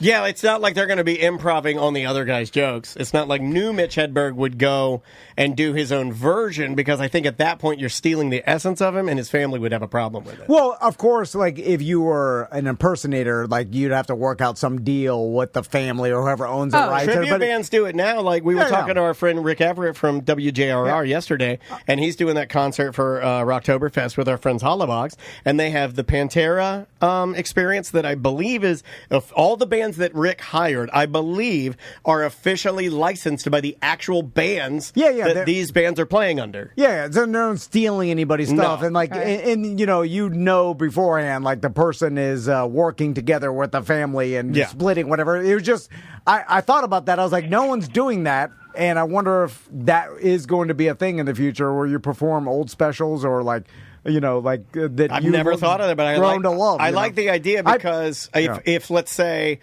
one of my favorite comedians of all time, let's say, God, I'd even go back to see Chris Tucker, man. He was one of the best shows I ever saw.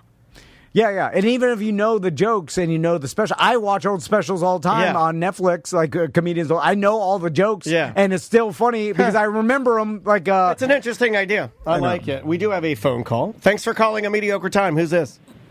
Yo, it's your boy Cadillac Pat. What's going on, gang? Hey, what's going on, Pat? The ladies are here. It's like we have hula hands back together. It's like old times. That's why I called in. I just peeped in on the show on Twitch, and I saw the girls were there. I felt like the stars were in the building. I had to make sure to call in and say hi.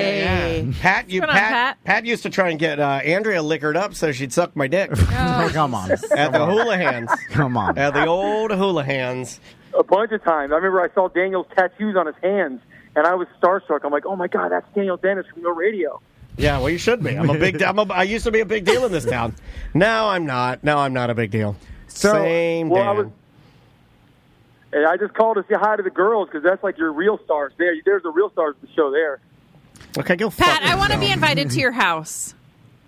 Come over. We'll play. We'll turn on all the games. Yeah, it'll be fun. We'll have a party. I want to play the claw. Yeah, he wants to bang you on his Ninja Turtles pinball machine. Have you ever banged a girl on your Ninja Turtles pinball? No, not yet. Not yet. But, it's like the perfect height. Quite yet. It's the perfect height to bend over on. No. And it's got an angle on it, too. Yeah. So she can hold on to the sides while she's laying on the glass. Yeah, not for me. You not the perfect height. You gotta find a girl that's willing not to run away when they see the pinball machine in a grown man's house, and they see all the claw machine. Yeah. How's it going, by the way, Pat? Everything good? Yeah, I've been a little better, but I'm still chugging along. What's wrong? Just things aren't going my way. This hasn't been my best year. Oh no! Oh no! Pat's having a little midlife crisis. Yeah. This is when you're a '90s superhero and you get this sad. You know what you do? You blow your your brains off with a Nintendo power gun. You go retro. You go put it under your. You put it under your. The Duck Hunter. Yeah, the Duck Hunt gun. You put it under your chin and you pull the trigger. It just goes cling. It clicks, and then the dog laughs. I already have two. I have the original gray and the orange one, so I've got both options. Maybe put them in your mouth and take some photos for Instagram. It'll make your friends worry about you. Yeah, it'll make everything great. Pat, I'm going to make you feel better. I saw you doing shoulder press with 2 dumbbells the other day. Where at?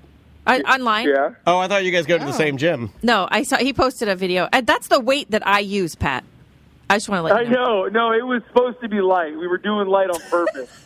Oh, your wife? Yeah, I like that. You're going to let her talk to you like that? I like that. Oh, my God, that is your wife. This is the lady that likes the shiny papas, because this lady's like, I'm going to bully him like my husband Tom I does. am just getting him back because he told me to get my elbows off the table 3 times on the cruise. Oh, well, that's because he was running from DeBerry Joe, because DeBerry Joe was driving him nuts. No, that's not true. He didn't do that. We invited Pat to sit with us. He wasn't running from anybody. They did. I did. I was thankful for that because DeBerry Joe was nice, but I was much more happy sitting with y'all than him. But it was still, I like him, but I was having a better time with you guys. I like that every time we have you on the show, we reiterate how much better we are than DeBerry Joe. I like that. Did you know Pat crashed my birthday dinner at Kabuki Sushi? We saw him. We talked about it. Did you know that his friend told him not to geek out and make my family uncomfortable because he thought that Pat was? Did you know that? Oh, no. Yeah, I said, no, it's fine. Yeah, it's fine. and then I found out I stayed way too long. I shouldn't even gone over there, Daniel told me. Yeah, Maisie was like, that's the buffest pedophile I've ever seen. She knows what they are. She did like how Pat smelled. Yeah, she did like how you smelled, and I said, you fucking knock it off. Yes, I love that. So, Pat, I've been thinking about this for a while, ever since our text conversation, which I'll keep private. You can do a little workout? No.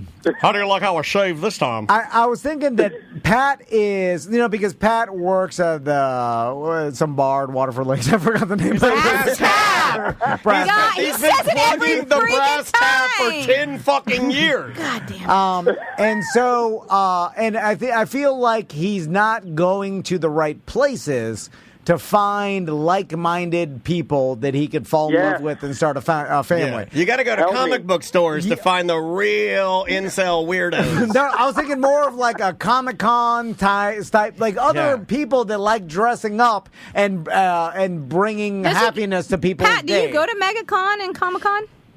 No, that's for nerds. I don't go to that. See, I was going to say, that's he's not the lifestyle. That's not. Does he go to not that dressing 90s, up? No. 90s con? No, in fact, you insulted him. You know, they do have one. They did have a 90s con. You should've gone insulted to Pat by saying, you're like, you should go to where everybody else dresses like a clown, every once in a while. And he not doesn't playing do dress that. up. This is how he lives. He is living. Yeah, I've been asked many times. Like, I was in Vegas a few years ago during Halloween, and people kept coming up to me going, oh, hey, nice 90s gear. Hey, Zach Morris. I got it like 10 times. And finally, I got fucking tired of it. I'm like, this is how I dress. This is how I dress. That's when he snaps. He starts shooting everybody with a gun from the 90s. But I thought about this a lot because Pat's like me. Like, if they had a Logic Con, I'd go there and be like, everybody around here's a dickhead. I don't want. And so Pat's going to go to 90s Con. It sucks when you label it. He doesn't like everybody else. No. He doesn't like being around everybody else dressed like 90s. You hate what you are. You hate what you are.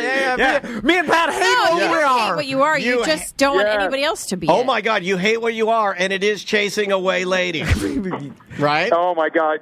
Right? You're speaking the truth right now. Yes, absolutely. Tom needs to change his ways because Crystal drew a line in the sand and said, have more fun. And he's doing it. No, but the difference between me and Pat... He's dressing up like a gay Scottish vampire. ...is that I found a lady when I was young, and then we just grew up, and we got to the point where she can't run away. The tree is too intermingled. The tree is too intermingled. Yeah, we're just... I mean, there's no way out for both of us. Yeah. Well, there's a way out. I've thought of it. Maybe that Nintendo controller. Yeah, there's only one way out, and the dog laughs at it. But I did think, I was like, because I don't think regular women understand Pat's lifestyle, and that's where we're getting the friction, where they don't understand his fun-loving. Like most men in their 40s don't make their own bumper stickers of dollar bills in their own face. Exactly. And hide little treasures, and their whole house looks like. I honestly said, Tom and I talk about you a lot because we love you, Pat, and I did say that I think it's the hiding of little mason jars. I think that's the one that's. I think that's the one that's scaring the ladies. It's like if I started hiding little mason jars all around Orlando, I think Andrew would start talking to Tom and talking to Crystal. Well, if you were like, if it was on the geocaching thing, I'd be like, okay. No. This is kind of along that line. I know, but you're not. But you're not putting them into the geocaching. No. But I definitely have pulled back my appearance a little bit, just to not be so much of like maybe so like people are scared of me.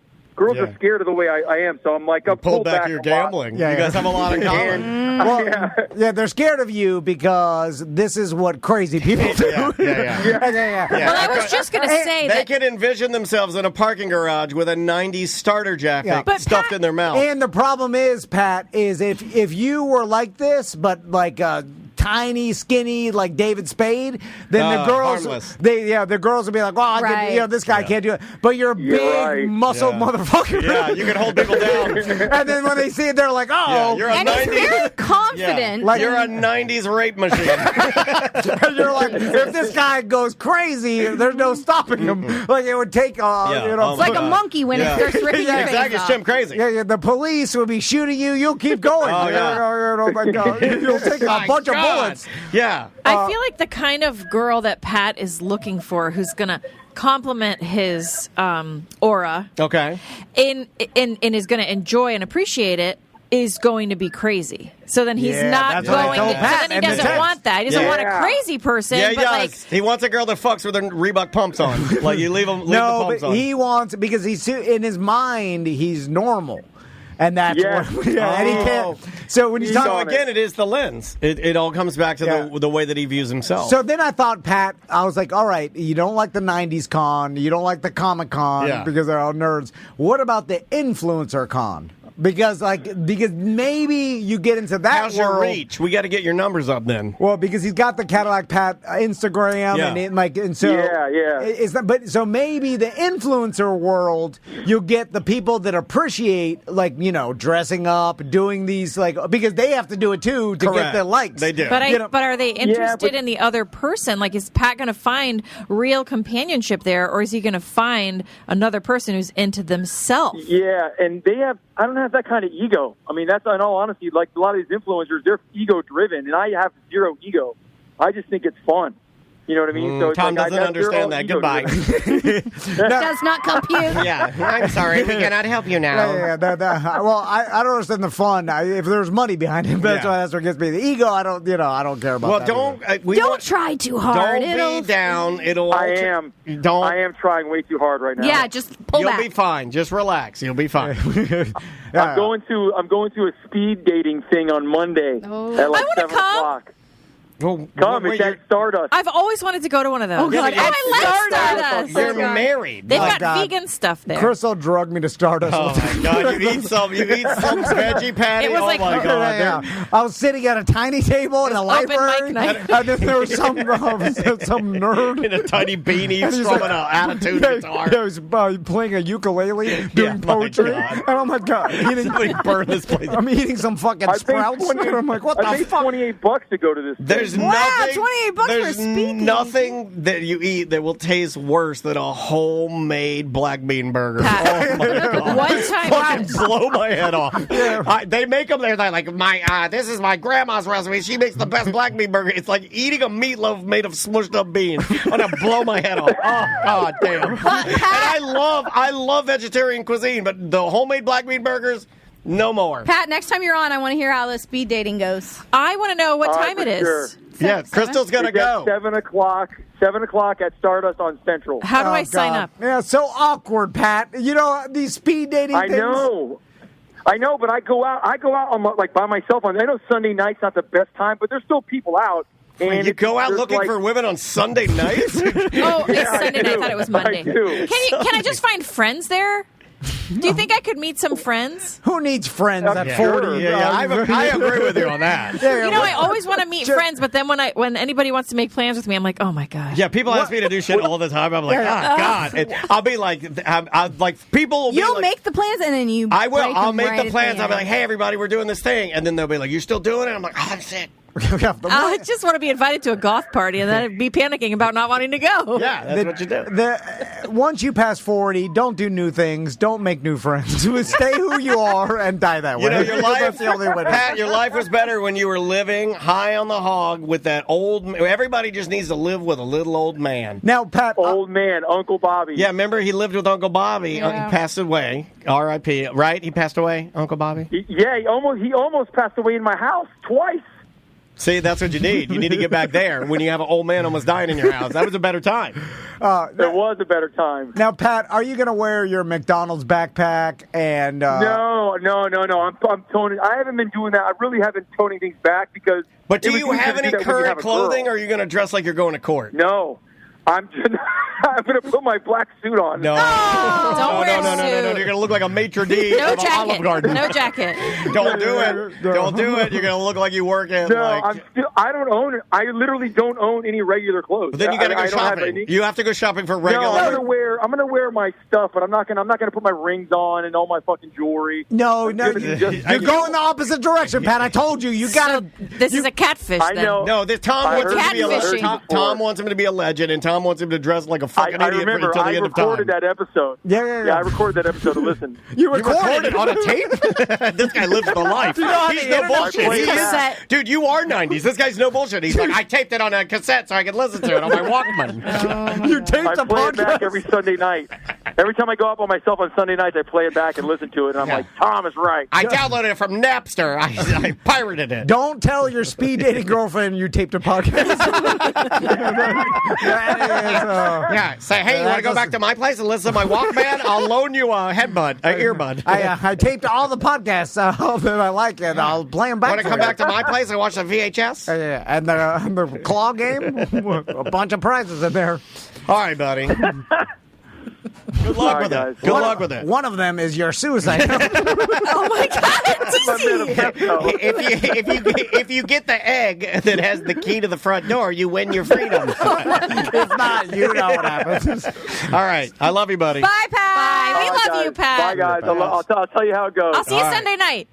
All right. I'll tell you. What the hell? This is crazy. He's so mad. People are going to show up and Crystal walking in dressed like a vampire. I'm like, oh my God, she wore a costume to the speed dating. Okay, let's take a break, and when we come back, That's let's a talk. horny vampire. Let's talk about if we all got divorced and had to go to speed dating, and how unbelievably awkward that would be. I think I would rule at it. Because I love chirping people. Yeah. Daniel would. I'm made for speed No, dating. Andrew, you couldn't do it. She can do talk to anything. people? She can do anything. Yeah. No, but it's a speed dating stranger, and the dude, all he wants to do, you know what he wants to do. I'm so confident I wouldn't have to do speed dating. Oh my God. Where would you find a new A new mate? man. There's probably No, she'd be plenty like her of single mom. dance dads. No, she'd be like her mom. She'd be like, this gate is closed. I don't need a man. No, I might do that. I think she Might do would. that. I think this is, like, we've both talked about that. Like, I'm done. If this happens, I'm done. No more Hey, relationship. Crystal's like that, too. I'm just going to read I'm out. the rest of my life. Yeah, I'll find her a woman fast. Oh, I'm going to bang crazy, but I'm never hitching my wagon again. Oh, yeah, no, not getting married. I think I'll be pressured into it. I like that. I can be pressured into anything. I like that. All right, the name of the band, and these guys are great. They're almost like jazz, alternative punk rock. Name of the band is Meteor Police. The name of the song is Please Stop Stabbing Me.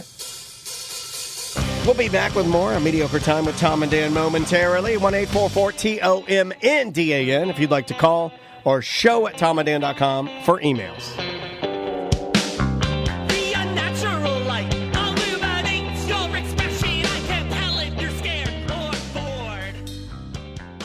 I'm sure you heard in the news that the Fed announced that the interest rates... They're getting them good. Are, well, yeah, but that's, the Fed's getting them. I'm sorry. I am very sorry. They're also getting the interest rate and dropping it down, which means that the mortgage rates will eventually lower and keep lowering, and that means you need to talk to Brian Zymel from Streamline Mortgage Solution. You can go to streamlineflorida.com. On the website, you'll see the Tom and Dan logo. If you click on that, Brian Zymel's cell phone number's there. Text him or call him anytime, and he'll give you the information about whether or not it's the right time. How did we work that out where our clients are like, just give your listeners the cell phones. Give them all the cell phone numbers. Because they know it works, and Brian's been talking to our listeners for a long time now. How long has he been with us now? I want to say like 10 years. It's been a long time, yeah. I mean, through all the different, through the pandemic, the ups and downs of everything, and that's why he's got the experience to tell you, especially if you bought a house within the past 2 years, it may be time to refi coming up soon to get out of that high interest rate. Take that money out, get yourself a McLaren. You buy a McLaren. Oh, yeah. And then also plan out if you're thinking about buying a house, maybe he'll let you know the best time. Or maybe he won't. Maybe he'll just say, I'll tell you. Maybe I will, maybe I won't. Yeah. But it's free to talk to him. Again, that's streamlineflorida.com.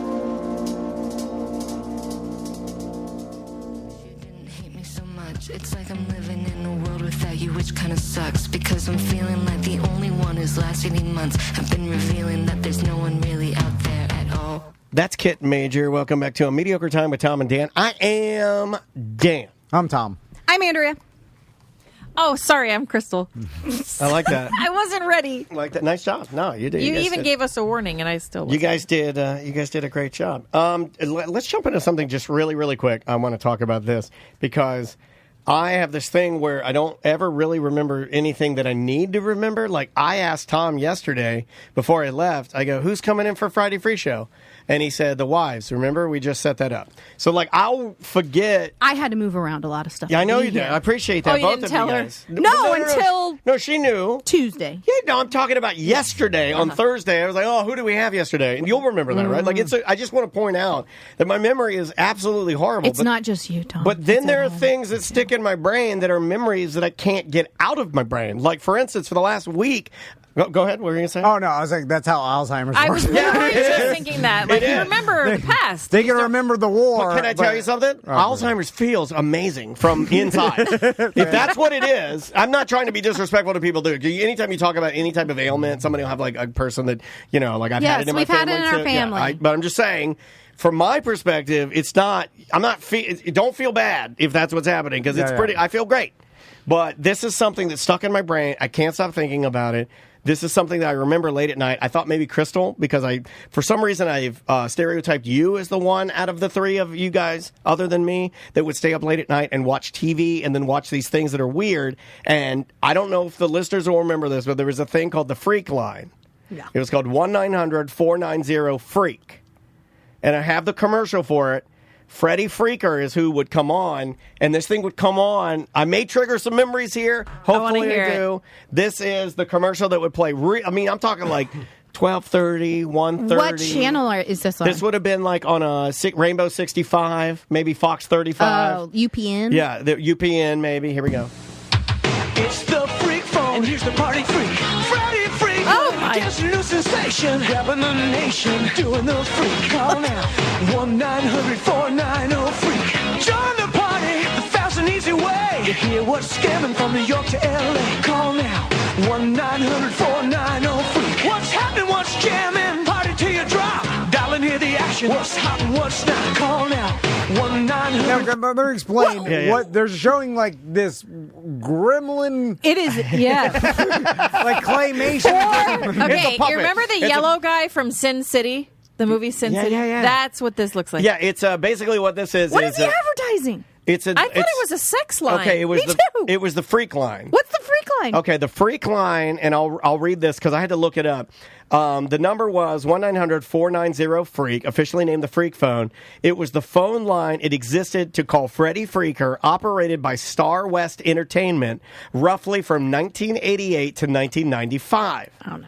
Too young. It's out of, it doesn't work now, but according to Lost Media Wiki, most, you would listen to the recording, And then other callers at the end of the recording, Freddie Freaker would come on and he'd be like, hey, everybody, leave a message. And what you would do is you would leave a message. Maybe you would rap. Maybe you would do a voice. Maybe you would say something silly. And then back at headquarters, somebody's digging through all the the voice messages that they were leaving and compiling them at the end of the phone line. So when you got to the very end after leaving a message, you would listen to other people's messages. And hope to hear your own. And hope to hear your own. But it's $1.95 a minute or something, yeah. so you're waiting, and you're just ticking down the... A majority of the recordings were left by callers. They were songs, raps, jokes, sound effects, party locations. That was another thing they used it for. Pre-internet is the only way to... This is how I'm feeling, is pre-internet. It's the only way you could, our connection.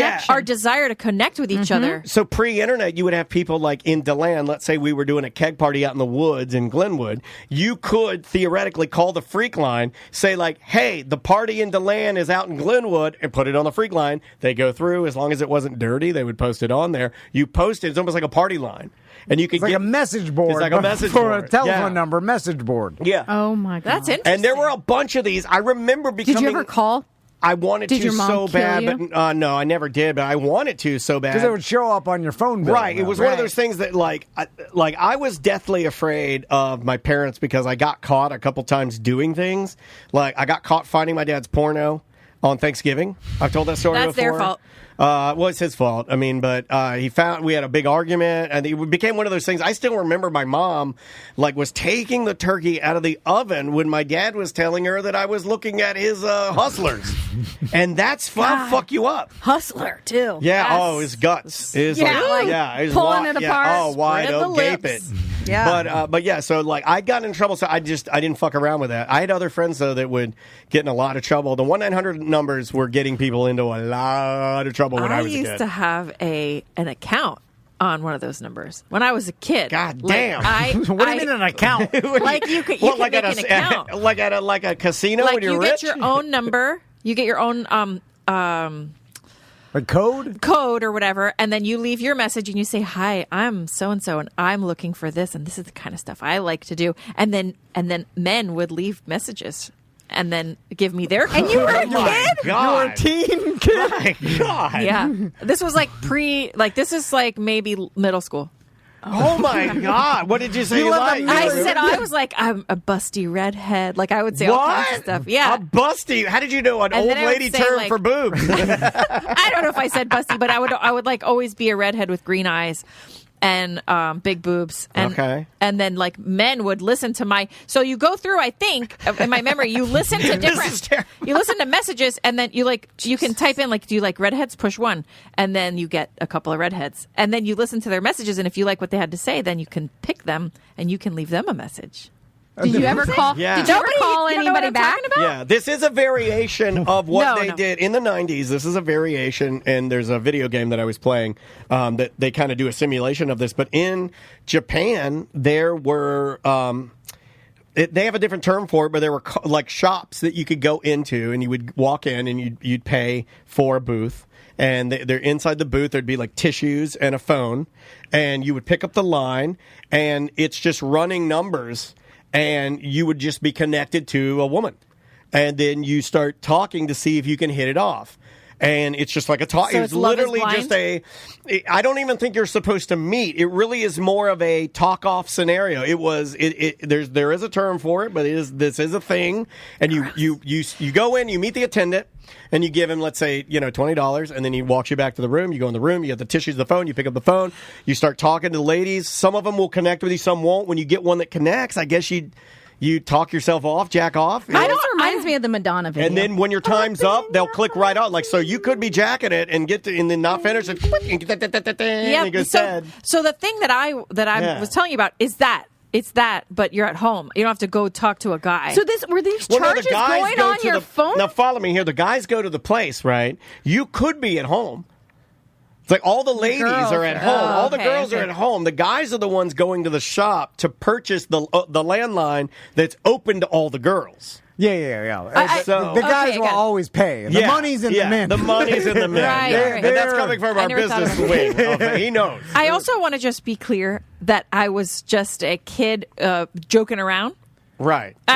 When you were jacking these guys off. No. I never actually spoke to a person. Oh, okay. It was just like I'm there with my friend, like, oh my God, listen to what he said. Oh my God. And we would be laughing. You know, I was in no way involved or engaged with another person. Oh, I always wanted to call them serious manner in this way.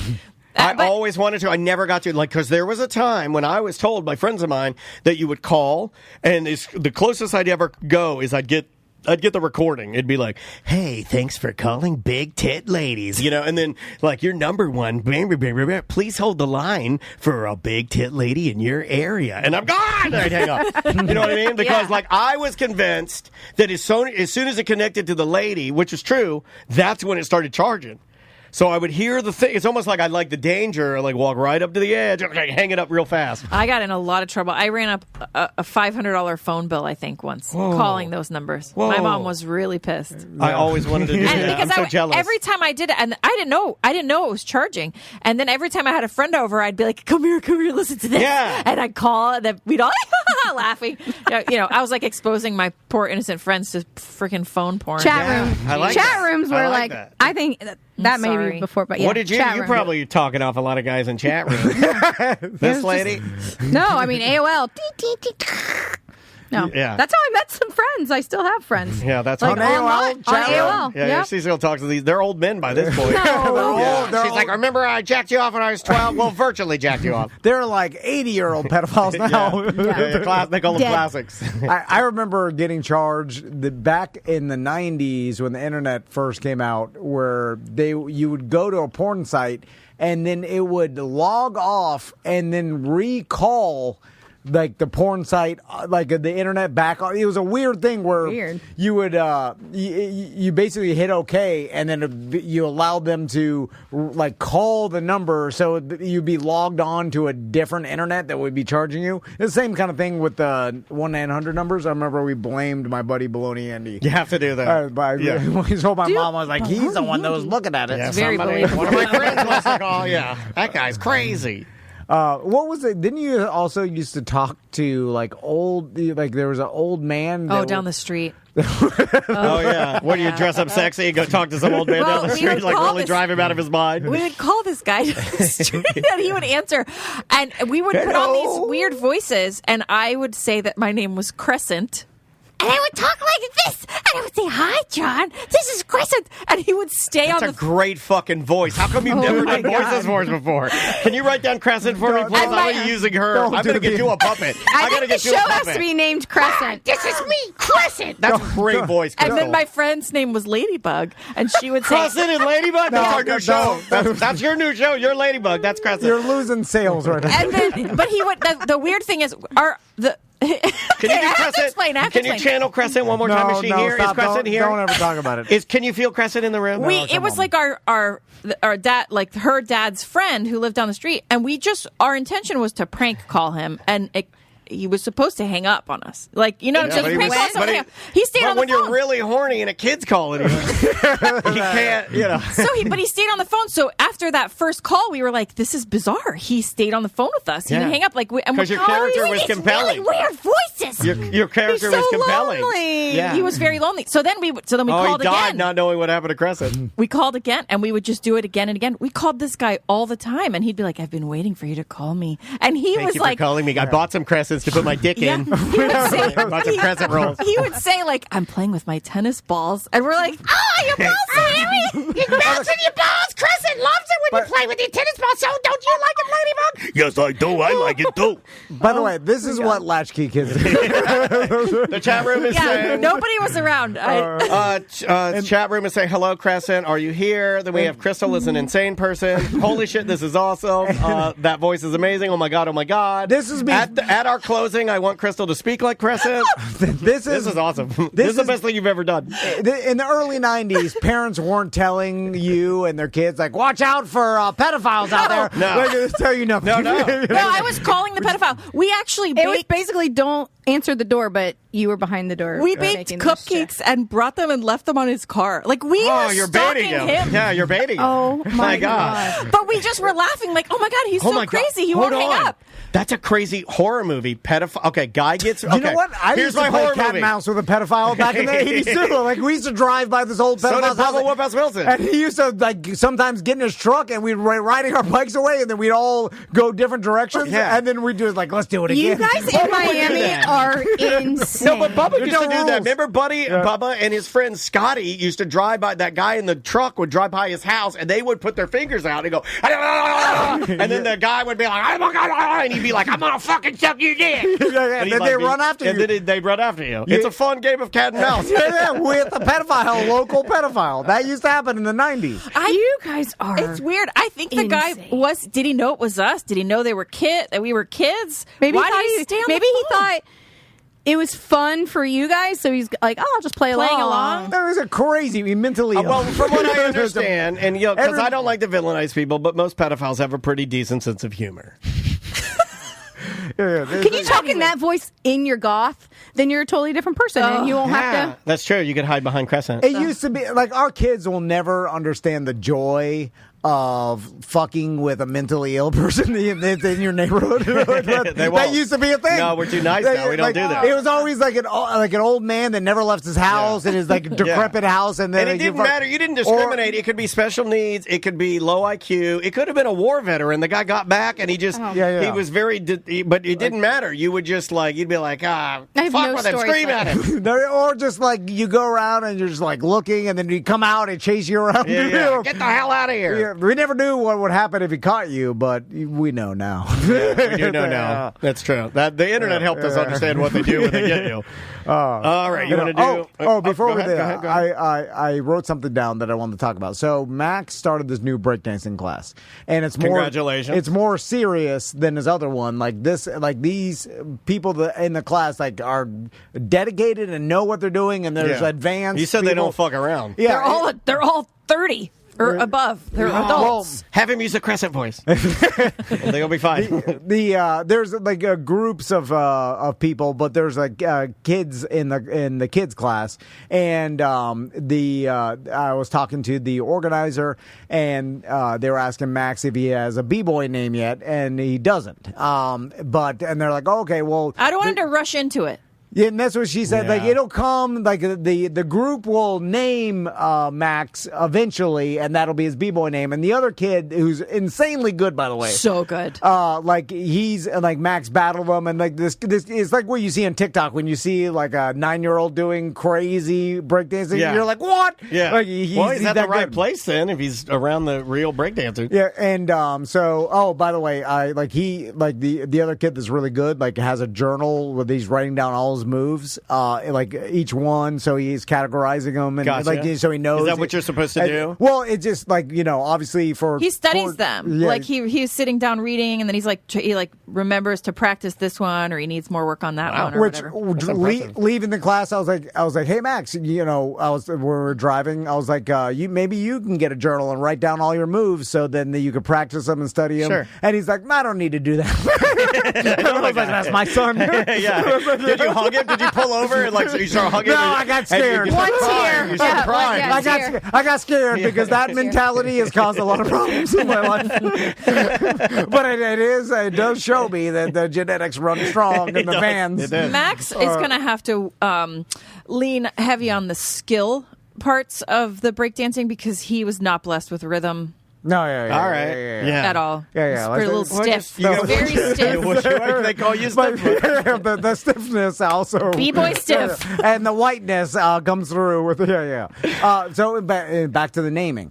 So he's the head of the organization was like the group will eventually name him and give him his b-boy name. Yeah. Does that concern you though? That yes. It's out of control. Because I immediately thought of radio and interns, and that's how they give interns the name. And then I didn't let that happen. I came in with my goddamn goofy radio name and I forced it. Yeah. And so now I'm like maybe because I know because they gave me the nickname when I only played basketball one season. And they gave me a nickname. What was it? The Ball. No, I'm serious. No, I'm dead serious. Dead serious. You can't let others. You cannot let them. Take your I was nickname. bullied. I only played in one game. One game. Yeah. Because you'll end up being boner at WJR, which I don't think kids are going to give. Yeah, Sean Wasson, Clitty Bang Bang. That was his name. Yeah. I mean, there are Skibbity. They'll do some. Oh, don't let him be Skibbity Bags. There's 60-year-old radio men still going around. Taco Bob. We're just Taco Bob's a nice Keep guy. his name out of your mouth, all right? It's a nice man. You put it in the calendar as Taco Bell. No, they auto-corrected. Yeah, I still call him Taco Bell. I do too. He still calls me Drunky. Yeah. But I picked that name. Yeah. So now I'm thinking, should we maybe you come in? He doesn't even go by Bob anymore. The show is called Lynch and Taco. No, I know. Yeah. He doesn't care. No, he does not care. But I'm worried that they're going to give him like a bad b-boy name. Yeah, like Pigment Snoozer. The Trevor said. I don't think they do that. I don't think they're going to do that. Well, he's likable. They're very supportive there. They are. Yeah. I'm worried it's going to be like B-Boy Blondie or something that's not going to grow with him. Yeah. But they would mean it. They would give it to him with respect. And these are cool people. Listen, these people are way cooler than us. They're not going to give him some nerdy name. You know what I'm saying? Yeah, I don't think so either because he's also, well, you should be worried because you're a dad. That means you're a good dad. But I think he's too likable to get a shit name. They won't give him a shitty name on B-Boy purpose. Maximillionaire. Because doesn't he chirps it up, right? And chirpers, normally if you're chirping them, they're not going to. He's not really chirper, but he's a really good listener. And I think people like that about him. Well, B-Boy listener. That's a bad name. Yeah, Mr. Patience. It's got to be maximum, something. Right. Yes. Maximillionaire. Yeah, Maximillionaire. That's good. Unless you're not a millionaire, which I have to break it to him. Breakdance is not going to get you. No. Raycon is poor as fuck. She may be the only millionaire because I don't think she's a millionaire. Well, she could be if she played their cards If she right. did, she could have done an OnlyFans and gone crazy, but she didn't do it. If she did an OnlyFans. Could you imagine the naked kangaroo? Oh my God, she does it. Dude, Daniel told me there was some. I have her right here. Okay, tell the story because this blows my goddamn mind. No, this lady. Here it is. So this is going to drive you guys crazy. Karina Koff. She's a OnlyFans. She's one of the highest. Did she email you? No, I just pulled the news story. It's small. It looks like an email. I took the pictures out. I have like a little program to do that. So Karina Koff, she's decided she only did OnlyFans for 3 years. What do you think she made in 3 years? I'll just throw it out. I mean, what was she showing? like? Yeah, what is she showing? Was she showing everything? I mean, there's a lot of good-looking women out Cough, there. like. Also, she's an influencer. That's the thing. Was she already an influencer? Yes. There she is. Oh, she all right, probably she's made a cute. lot. Yeah, she made a lot. All right, there she is. And if she already was an influencer and had a following, then that's when you make a lot of money. If I went on there, no, I'm not going to make anything. $3 million. Well, you're at least going to make whatever you charge. $5,000. I'm signing up. I'll make $5,000 in 2 years is what I would make. No, she made $3 million. You'd make more. You'd make more and because then- the listeners would want to see it. And then especially if you have a bush. As things And then I Bobby pin it up. don't come You have to on. Bobby pin your bush up. And as we grew our business, I'd come in there with a shaved bush. Yeah, so shiny. With your kilt. Yeah. I'll helicopter it around. Here's I'll a do fun anything for fact. money. Shave it and then give it 1 day so the razor bumps go down. Because I get that. I'm saying $3 million. $1 million a year. 1 million a year, 3 years. That's all she did. She did 3 years. 3 years. Well, how active was she? What was she doing? Okay, very Daily. active. Daily I don't post. know what these things pay. $1.5 million. Okay, she made in 3 years after retiring. She started in 2021. $68 million. 68? $68 million. She was making her lowest month. Was she like, right? Yeah. Like, Oh, what was she 100%. doing? 100%. Oh my so God. for her last month, the lowest month, she made $640,000. That's her lowest month. So I would have fucking retired too. Is there a market for me? Oh, yeah. Well, There's there a is market like for Because everybody. my feet, I have really Not for high men. arches on my feet. Not for It's men. small- Not smaller for men. market. There's not all market for all men, but there is a market for all ladies. So I really believe that. And what this is if you are a already an influencer that is already popular and you have millions of It's followers, a lot of fucking money. Yeah. and people follow It's your more than a normal lot life. of businessmen make doing like really sophisticated products that actually help the world. And is that her name? Because the thing is, that's not, if that's not even her name, there's so many people in the world. Like, is anybody even ever going to recognize that she did that? It doesn't even matter. Just go on and live your own life. No, she blends right in. Like and I was telling that. I've never even heard of her. Look, I'm not knocking anybody. Look, she's fine. She's very beautiful. I'll give her that.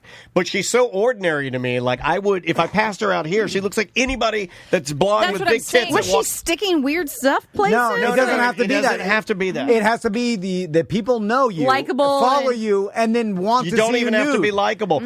Jack, I forget the guy's name. The guy that just crashes. Oh, the dumb kid. Yeah, Jack McLaren. He crashes McLaren. I forget his name.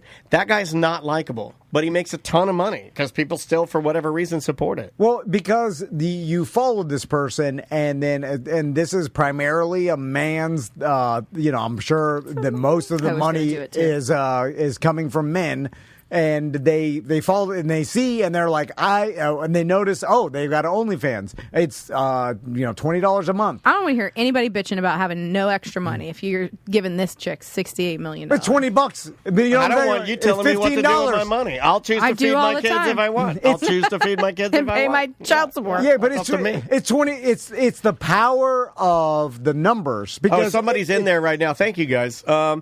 Okay, so I can break this down even more. So she made $68 million over 3 years for only 33 videos and 506 photos. That's all that's on her OnlyFans. Yeah, because it's a lot of people giving a small amount, and now we have the access to that. And we do our version of it, I guess. Yeah, no, it was like a lot of people giving us a small amount of money. Now, maybe you guys need to show a little more. What do people like? What about my belly button? They want to see your titties. They want to see your titties. Yeah. I want to see buttholes. Are there an elbow fetisher out there? Those people are out there, but you need to be more. They're not going to pay them. Maybe just cleave it. Hey, thanks for calling Mediocre Time. Who's this? Hey guys, it's BDM Easy, the butt fucking manatee guy. What's going on, butt fucking manatee guy? No, he told us the story about the two manatees. Don't announce yourself. The one manatee, the butt fucked the other manatee to death. Yeah. What's going on, man? Yeah, well, number one, good to see the ladies. I was just wondering if Crystal heard that story before, and I'm pretty sure Andrea knew who Snooty was, right? Yes, I did. Okay. I have two little girls, and I'm wondering if I could get some pointers on how to get them to be more like Maisie. They are lazy. They have no motivation. They have no confidence. How do I get them to be like Maisie? You sound like you're describing my kids. Let me set your mind at ease, sir. Maisie was born that way. And just, now obviously Andrea does a lot of work. And I'm never mentioned, but a little bit, a tiny bit. But I thought about that too. Just a smidge. People are born that self-driven and self-motivated, and that's their personality. And so there's no making someone like that. I don't necessarily think it has to be that way, but with her, I think there is a helping of that in there. Plus, how old are your daughters? 7 and 10, and they're stepdaughters. That's why it's even harder for me to change them. Oh, no, you can't change them. Don't even. Just be nice, okay? Yeah. Just be nice to them. I am nice, but they're so lazy and hopeless. Do you know what world we live in? there's lazy people and there's super hard motivated workers, and that's it. I don't give them screens like you do. They go outside, but they're just. Oh, they go outside. Well, you're already doing better than we are. Yeah, it doesn't matter what you do. There's no changing them. I really believe that you can small work on who you are or whatever, but I'm 42 years old. I just got into exercise. Yeah. Every day I go out to do it. I hate it. It's against who I am as a person. You just try. And then so eventually, maybe over a long amount of years, you could change your behavior. You're not going to change who you are inside. I'm a lazy piece of shit inside. I am unmotivated, and I have to work super hard to even get an inkling of what Maisie has. Because I think about it when I'm running. I was like, Maisie wouldn't quit. I mean, she does naturally, though. But I don't have to tell her, and that is true. I don't want to, and it's not all fun and games. So it's I don't have to make her.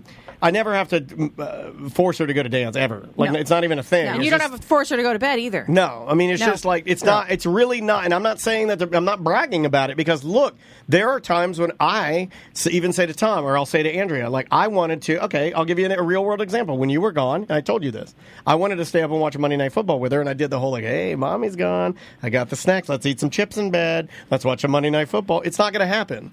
It's not going to. I have to work tomorrow. Going to do it. Yeah, she's not going to do it. In fact, she said, it's time to go," and then she went and put herself to bed, and there I am sitting and watching Monday Night Football by myself, eating chips by herself. And she's in the room by herself, and that is the way it's going to be. And I did not choose that. I do not want that, but I'm blessed to have it. I like the way she is. She's like, I want 1% of that. The little one forgets to wipe her butt sometimes. That happens. Yeah, I do that. That's normal, sir. Yeah. That's normal. You know, like the Maisie. Like when you see people in the Olympics, seriously, I'm like, that's when I knew. I was like, oh, you get to be the best. You're born with this drive like Maisie has, and all these people that push themselves super hard and are very. She also has crazy time anxiety too. Yeah. Like Christine pointed that out. Let's look at the bad here too. But Maisie's also wrecked with anxiety. God giveth and taketh away. Yeah, that's true. Her time anxiety is completely fucking out of control. Right. But it shouldn't make people feel better when, it makes me feel better when my sons don't want to work. They want to stay up late. They have, they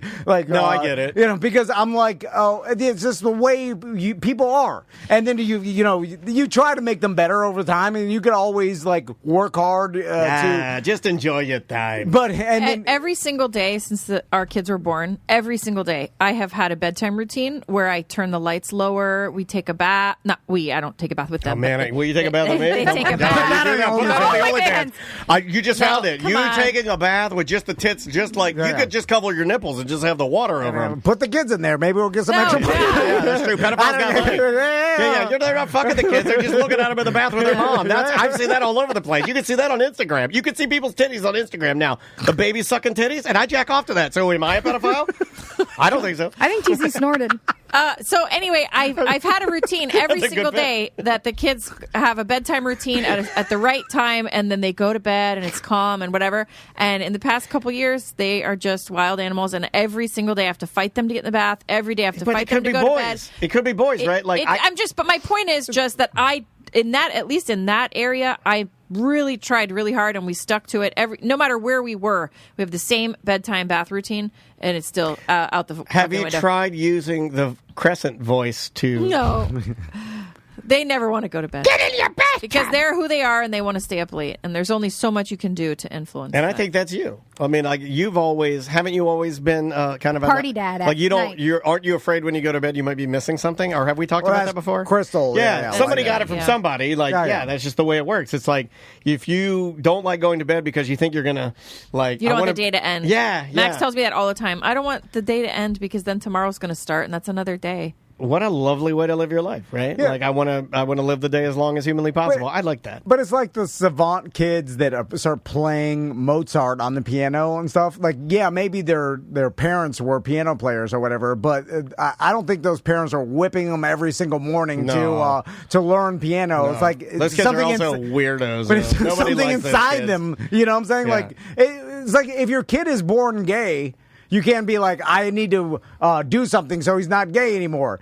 He's born that way. Right. And there's no way to... Keep telling yourself Or if your kid's born straight, you can't force...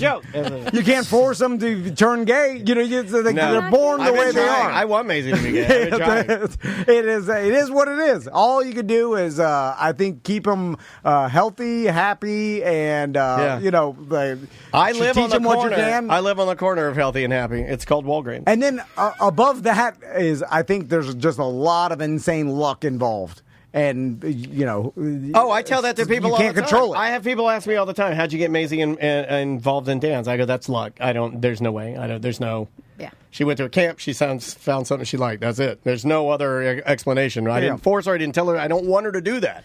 I want her to do music. Yeah, I want Tommy to find something he likes to do. He will. I But think he will. we both found nothing we like to Right, do. I know. So guess what? No He's hope. not going to find anything he likes. Well, Max likes breakdancing. Yeah. Well, Max is a So? different person. Yeah. You know, that's what it is. And so I'm like, and now we do like force Tommy to do karate. How's and it going with karate? TC promised him a dog if he got an orange belt. Fuck yeah, dude. What? That's how you do it. I know. Impossible task. I cannot wait. Yeah, I've been doing this. How with many, Mindy. I how learned many it from rungs him. do you have to go up to get an orange belt? It's like I don't think one he looked above it up red. first. Yeah, it's like the red and 5. orange. Isn't it like- so you only 2 belts. No, Yeah. yellow's in there somewhere. No, it's only 2 belts ahead. Impossible task. Yeah. What did he say though? Was he like, oh? He knew it. He was He kind still got of excited. But you have to keep taking him. You can't just stop taking him because you don't want him to get that orange It's already in belt. the calendar. He's a little motivated because so now Max's new breakdancing class, he can't go to karate on Mondays anymore. And so we asked Tommy, "Are you still going to go?" Even though Max doesn't go, and he was like, "I don't want to go without Max because he wants to be with his brother." So he didn't want to go. But then once TC made this promise, now he's like, "Okay, I'll go on Mondays." So he Look at has that. it in Look his at that. head. Yeah. Oh, Yeah. And he says all the time, like at least twice a week, he says, "I love dogs," or "I want a dog so bad." Do you want to bring him over and play with Dansby some more? Yeah, he can come over and play with Dansby all Or the I'll time. send him And over to your house. he's a love machine. That dude is I'll send him over to your house. just wants to play. That's all that dog does. You're going to get a little peepee dog. No, Stiff you guys are Daddy get a over big here dog, won't let right? us have a dog. Yeah, we want a Aren't big you guys gonna get a big boy? The great Big motherfucker. The greatest parenting advice I can give to anybody is use the impossible task. It's the You best better way follow out of it. through, motherfucker. It works. If he gets it, you better. Right. He will. He would will. follow through if he got it, but TC Do you understand what impossible means? Yeah, well, this guy never I don't like that never you're. gonna I happen. don't like that you're saying that this is impossible for your son to. This you should guy be like. doesn't welch on bets. You should want to.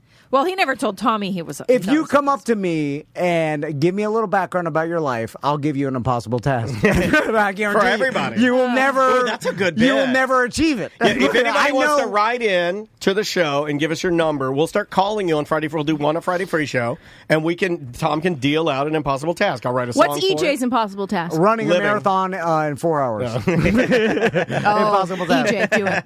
Do it. No, you can't. You can't do it. It's because, impossible. You know, no matter. He outswam you. He could.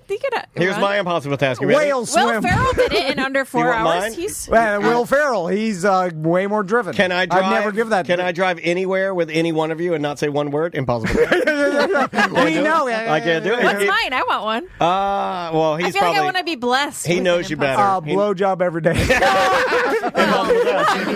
Who else wants it? Come at me. I mean, you could do that. In That fact, wasn't that hard though. That one was pretty easy. That was. Blowjob every day. Yeah, you Try gave it. me. Try doing it. Yeah, but how I'm just easy it is. saying. Let's see how easy it is. Every day till death.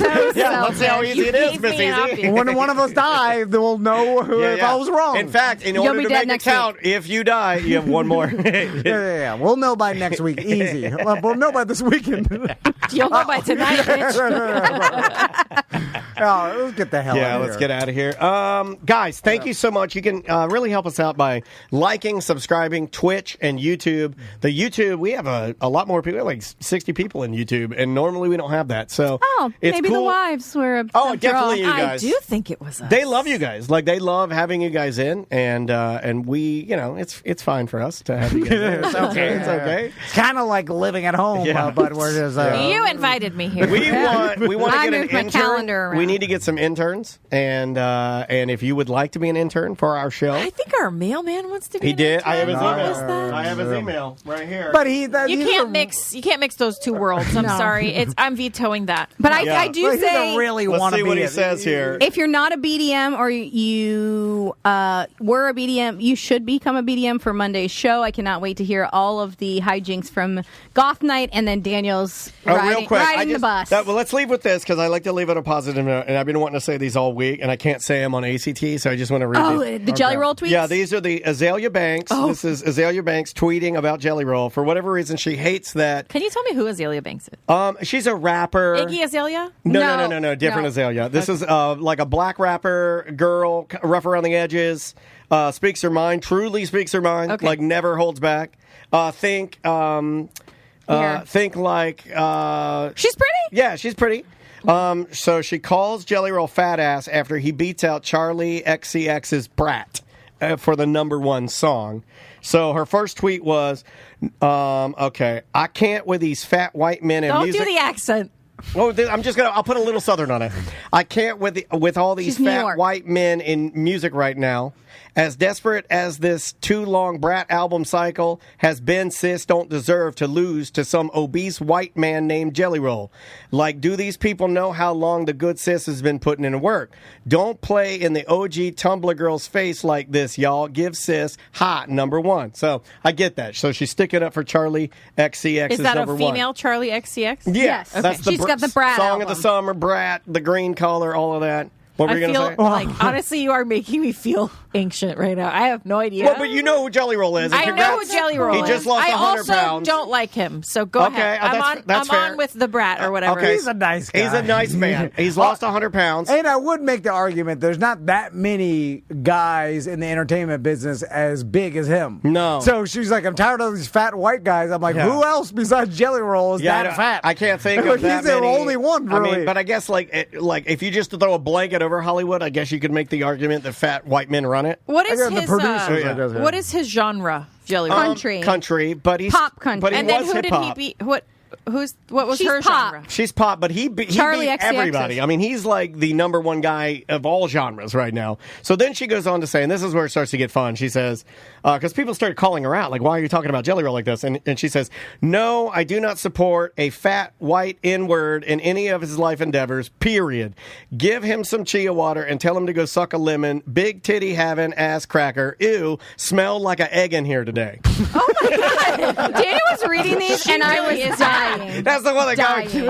I read that to Andrew, and Andrew goes, what is this? Why are you laughing? I go, this is awesome. Then Jelly Roll tweeted, and a lot of people thought that maybe he was tweeting towards her. He said, I learned a lot about how slimy the music business is this week. Don't worry, y'all. No, I'm going to expose it soon. This whole thing is smoke and mirrors, y'all. All that shit Russ be talking about is real. Russ is a producer and a hip-hop artist, I guess. So then she doubles down and says, nah, fuck this N-word. Did he really just quote corny-ass Russ? Bitches, go stream Brat, because no, we're not having Action Bronson, Big Titty, White N-word Part 2. Get this heavy-breathing, high-cholesterol shit the fuck out of here. Who even is you, ho? You not even in the industry, bitch. You came off a talent show with your fat ass.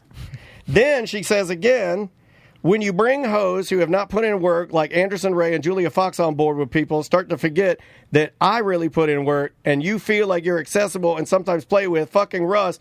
And then she says, eat a salad, you fat-ass Cartman. That's the best one.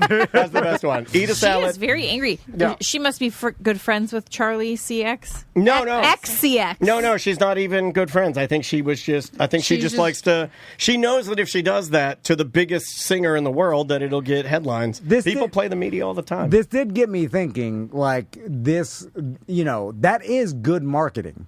And just fighting with other people publicly is if you're going to handle it marketing. and not take it personally, then yeah, it gets eyes on you all the time. I mean, Trump does it. I already forgot the name of the person you're talking about. Azalea Banks. No, I know, but I guess my point Jelly is Roll. just that, like, is it that good of a marketing? Well, yeah, because it gets attention. Yeah. It does get insane attention. It got her name trending, and a lot of people were like, well, what has Azalea Banks done recently? Yeah, she hasn't done anything. If we started a public fight and just went with Jimmy, horrible, No, it wouldn't work with Jimmy. And then if I let Daniel just go as mean and as crazy, Oh, shit. What do you mean it would let be him? bad. Who am I being mean Well, to? To him. No, not to Tom. I thought you were going to fight each other. No, they're going to fight somebody else. See, you see how old I am? I don't know what to is fight going on. somebody else. This is like me at the goth party trying to fit in. Oh, you're up in your head about it. You got to get out of your head on that. Like people would eat it up, and we would get. Oh, they loved it when we were fighting with Russ. I mean, like that's this people like Lynch and Taco fight with them. No, it's too nice. Too nice. Yeah, and it's Pat Lynch might be the nicest human in Orlando. But it would get more downloads. We'd get more attention. Although start fighting with your wife. The stress of it, though. I don't like fighting with you guys. Like, no. And like just the negativity is like it's a drain. You don't want to like. I want to go to sleep at night not thinking about like being a dickhead to someone or hurting someone's feelings. Like, you know what I'm saying? Like the chat room is asking, can anybody just tell me why anyone would hate Jelly Roll? I think that's a good question. I think I can answer it for you. His music is not for me. His music, I think, in a lot of ways, to those of us that, I listen to a lot of country music. So when I listen to his country music, in a lot of ways, it represents a portion of country music that is very generic to me. May not be to anybody else, but it just doesn't. But you don't hate him. No, Yeah, not as a person. I absolutely No, He's for sure. we've met him, super nice. But his music, like singing about like going into an AA meeting and how I'm all down on my luck and I'm going to turn it around and God please help me and all of that. It doesn't do anything for me. I'm with you. It doesn't move the It needle doesn't for me. resonate with me. But I think everything that he's getting though is well deserved because I feel like he works really hard and Yeah, he's I a heard nice he's a nice man. guy. He isn't. We know. We Yeah, can yeah. prove it. We had him here. He's a nice man. And we know people who work with him. I feel like for me, and I'm going to get hate for this, and that's okay. I will take it. We'll end the show on this. You don't like watching fat people sing. No! You don't like it. You don't like watching fat people win. I don't like watching them I'm win not either. going to say. Do it in your child pedophile voice. Oh, yeah, do it at Crescent. Heavy D and the boys. Hey, Crescent, do you like No. Jelly I'm not Roll? gonna do that. Okay. I don't know I don't know him. I don't know anything about his background. I've never heard one thing about him. I don't know where he came from or whatever. But he feels phony to me. I feel phoniness. He looks like he's acting a character. So like that's he's too why I nice don't to like everybody? No, just the whole thing. The tattoos on the face, Okay. the teeth, I think it all just phony baloney. You know what it is? I think. Oh, you said phony baloney. I'm That's not old lady saying- pants right there. It is Holy phony, phony but baloney. it doesn't feel genuine when I look at him and I see him walk and I hear him talk. I just go, it looks like you're playing a character. Okay. I'm not interested. You know, I think why that is because the tattoos and on the face and all that is the real part. The phoniness is the amount of celebrity he has now, and he's trying to act famous or like trying to act as if or the way he should act in a super he's figuring spotlight. it out too. You know what I'm saying? So like he was just. I mean, when I say just here, like when 5 years ago, he was sitting on the couch doing a tour with Struggle Jennings and playing at the local bar here. That's the Nobody, part. right? That's also the part that's a little weird for me, though. Is like Struggle and a lot of these guys that he had hitched his wagon to earlier on almost dipped their toe into a little bit of that white nationalism shit. And I don't like that for anybody, you know? Like, I don't like that. I don't like politicizing anything. And it seems like he's had to detach himself from that trailer that he was pulling for a while, and now he's on like this other bigger trailer, and that just doesn't sit right with me for some reason. But and then That's just me. all of a sudden, when someone puts you in the Phony limelight and you're insanely famous and you're at the biggest award shows and you're on the Amazon commercials and stuff like that, I think you just have to learn how to be famous, and that's what you're picking up as why it's phony. I think he doesn't know how to be famous. He's figuring it out because it happened so fast. It did happen. I mean, you know, obviously the guy's been performing for a long time. We saw him here. He was on the tour, the Waylon and Willie 2 tour with Struggle Jennings when he was here, doing sort of a rap country version, not full country. And then we went to Pandemic, 19 to 20, and then he just huge. Yeah. I mean, gigantic. Biggest, but he's the biggest star in the world right now. Not the biggest. No, he's lost 100 pounds, though. He's lost 100 pounds. I need to get me some Ozempic. You know what I'm saying? I don't think he's on the Ozempic. I think you know, diet and exercise. Didn't he run a marathon or something? No, he did a half marathon with Bert Kreischer. No, he didn't do a half. He walked. Did you hear about the lady? He walked, I think he's walking a half marathon. Did you hear about he the walked lady 3 miles. who got expelled out of a marathon because she ran it in Heelys? Oh, really? Yeah. Was she using them though? Yeah, she thought she could do that and then like zoom past people and it'd be okay.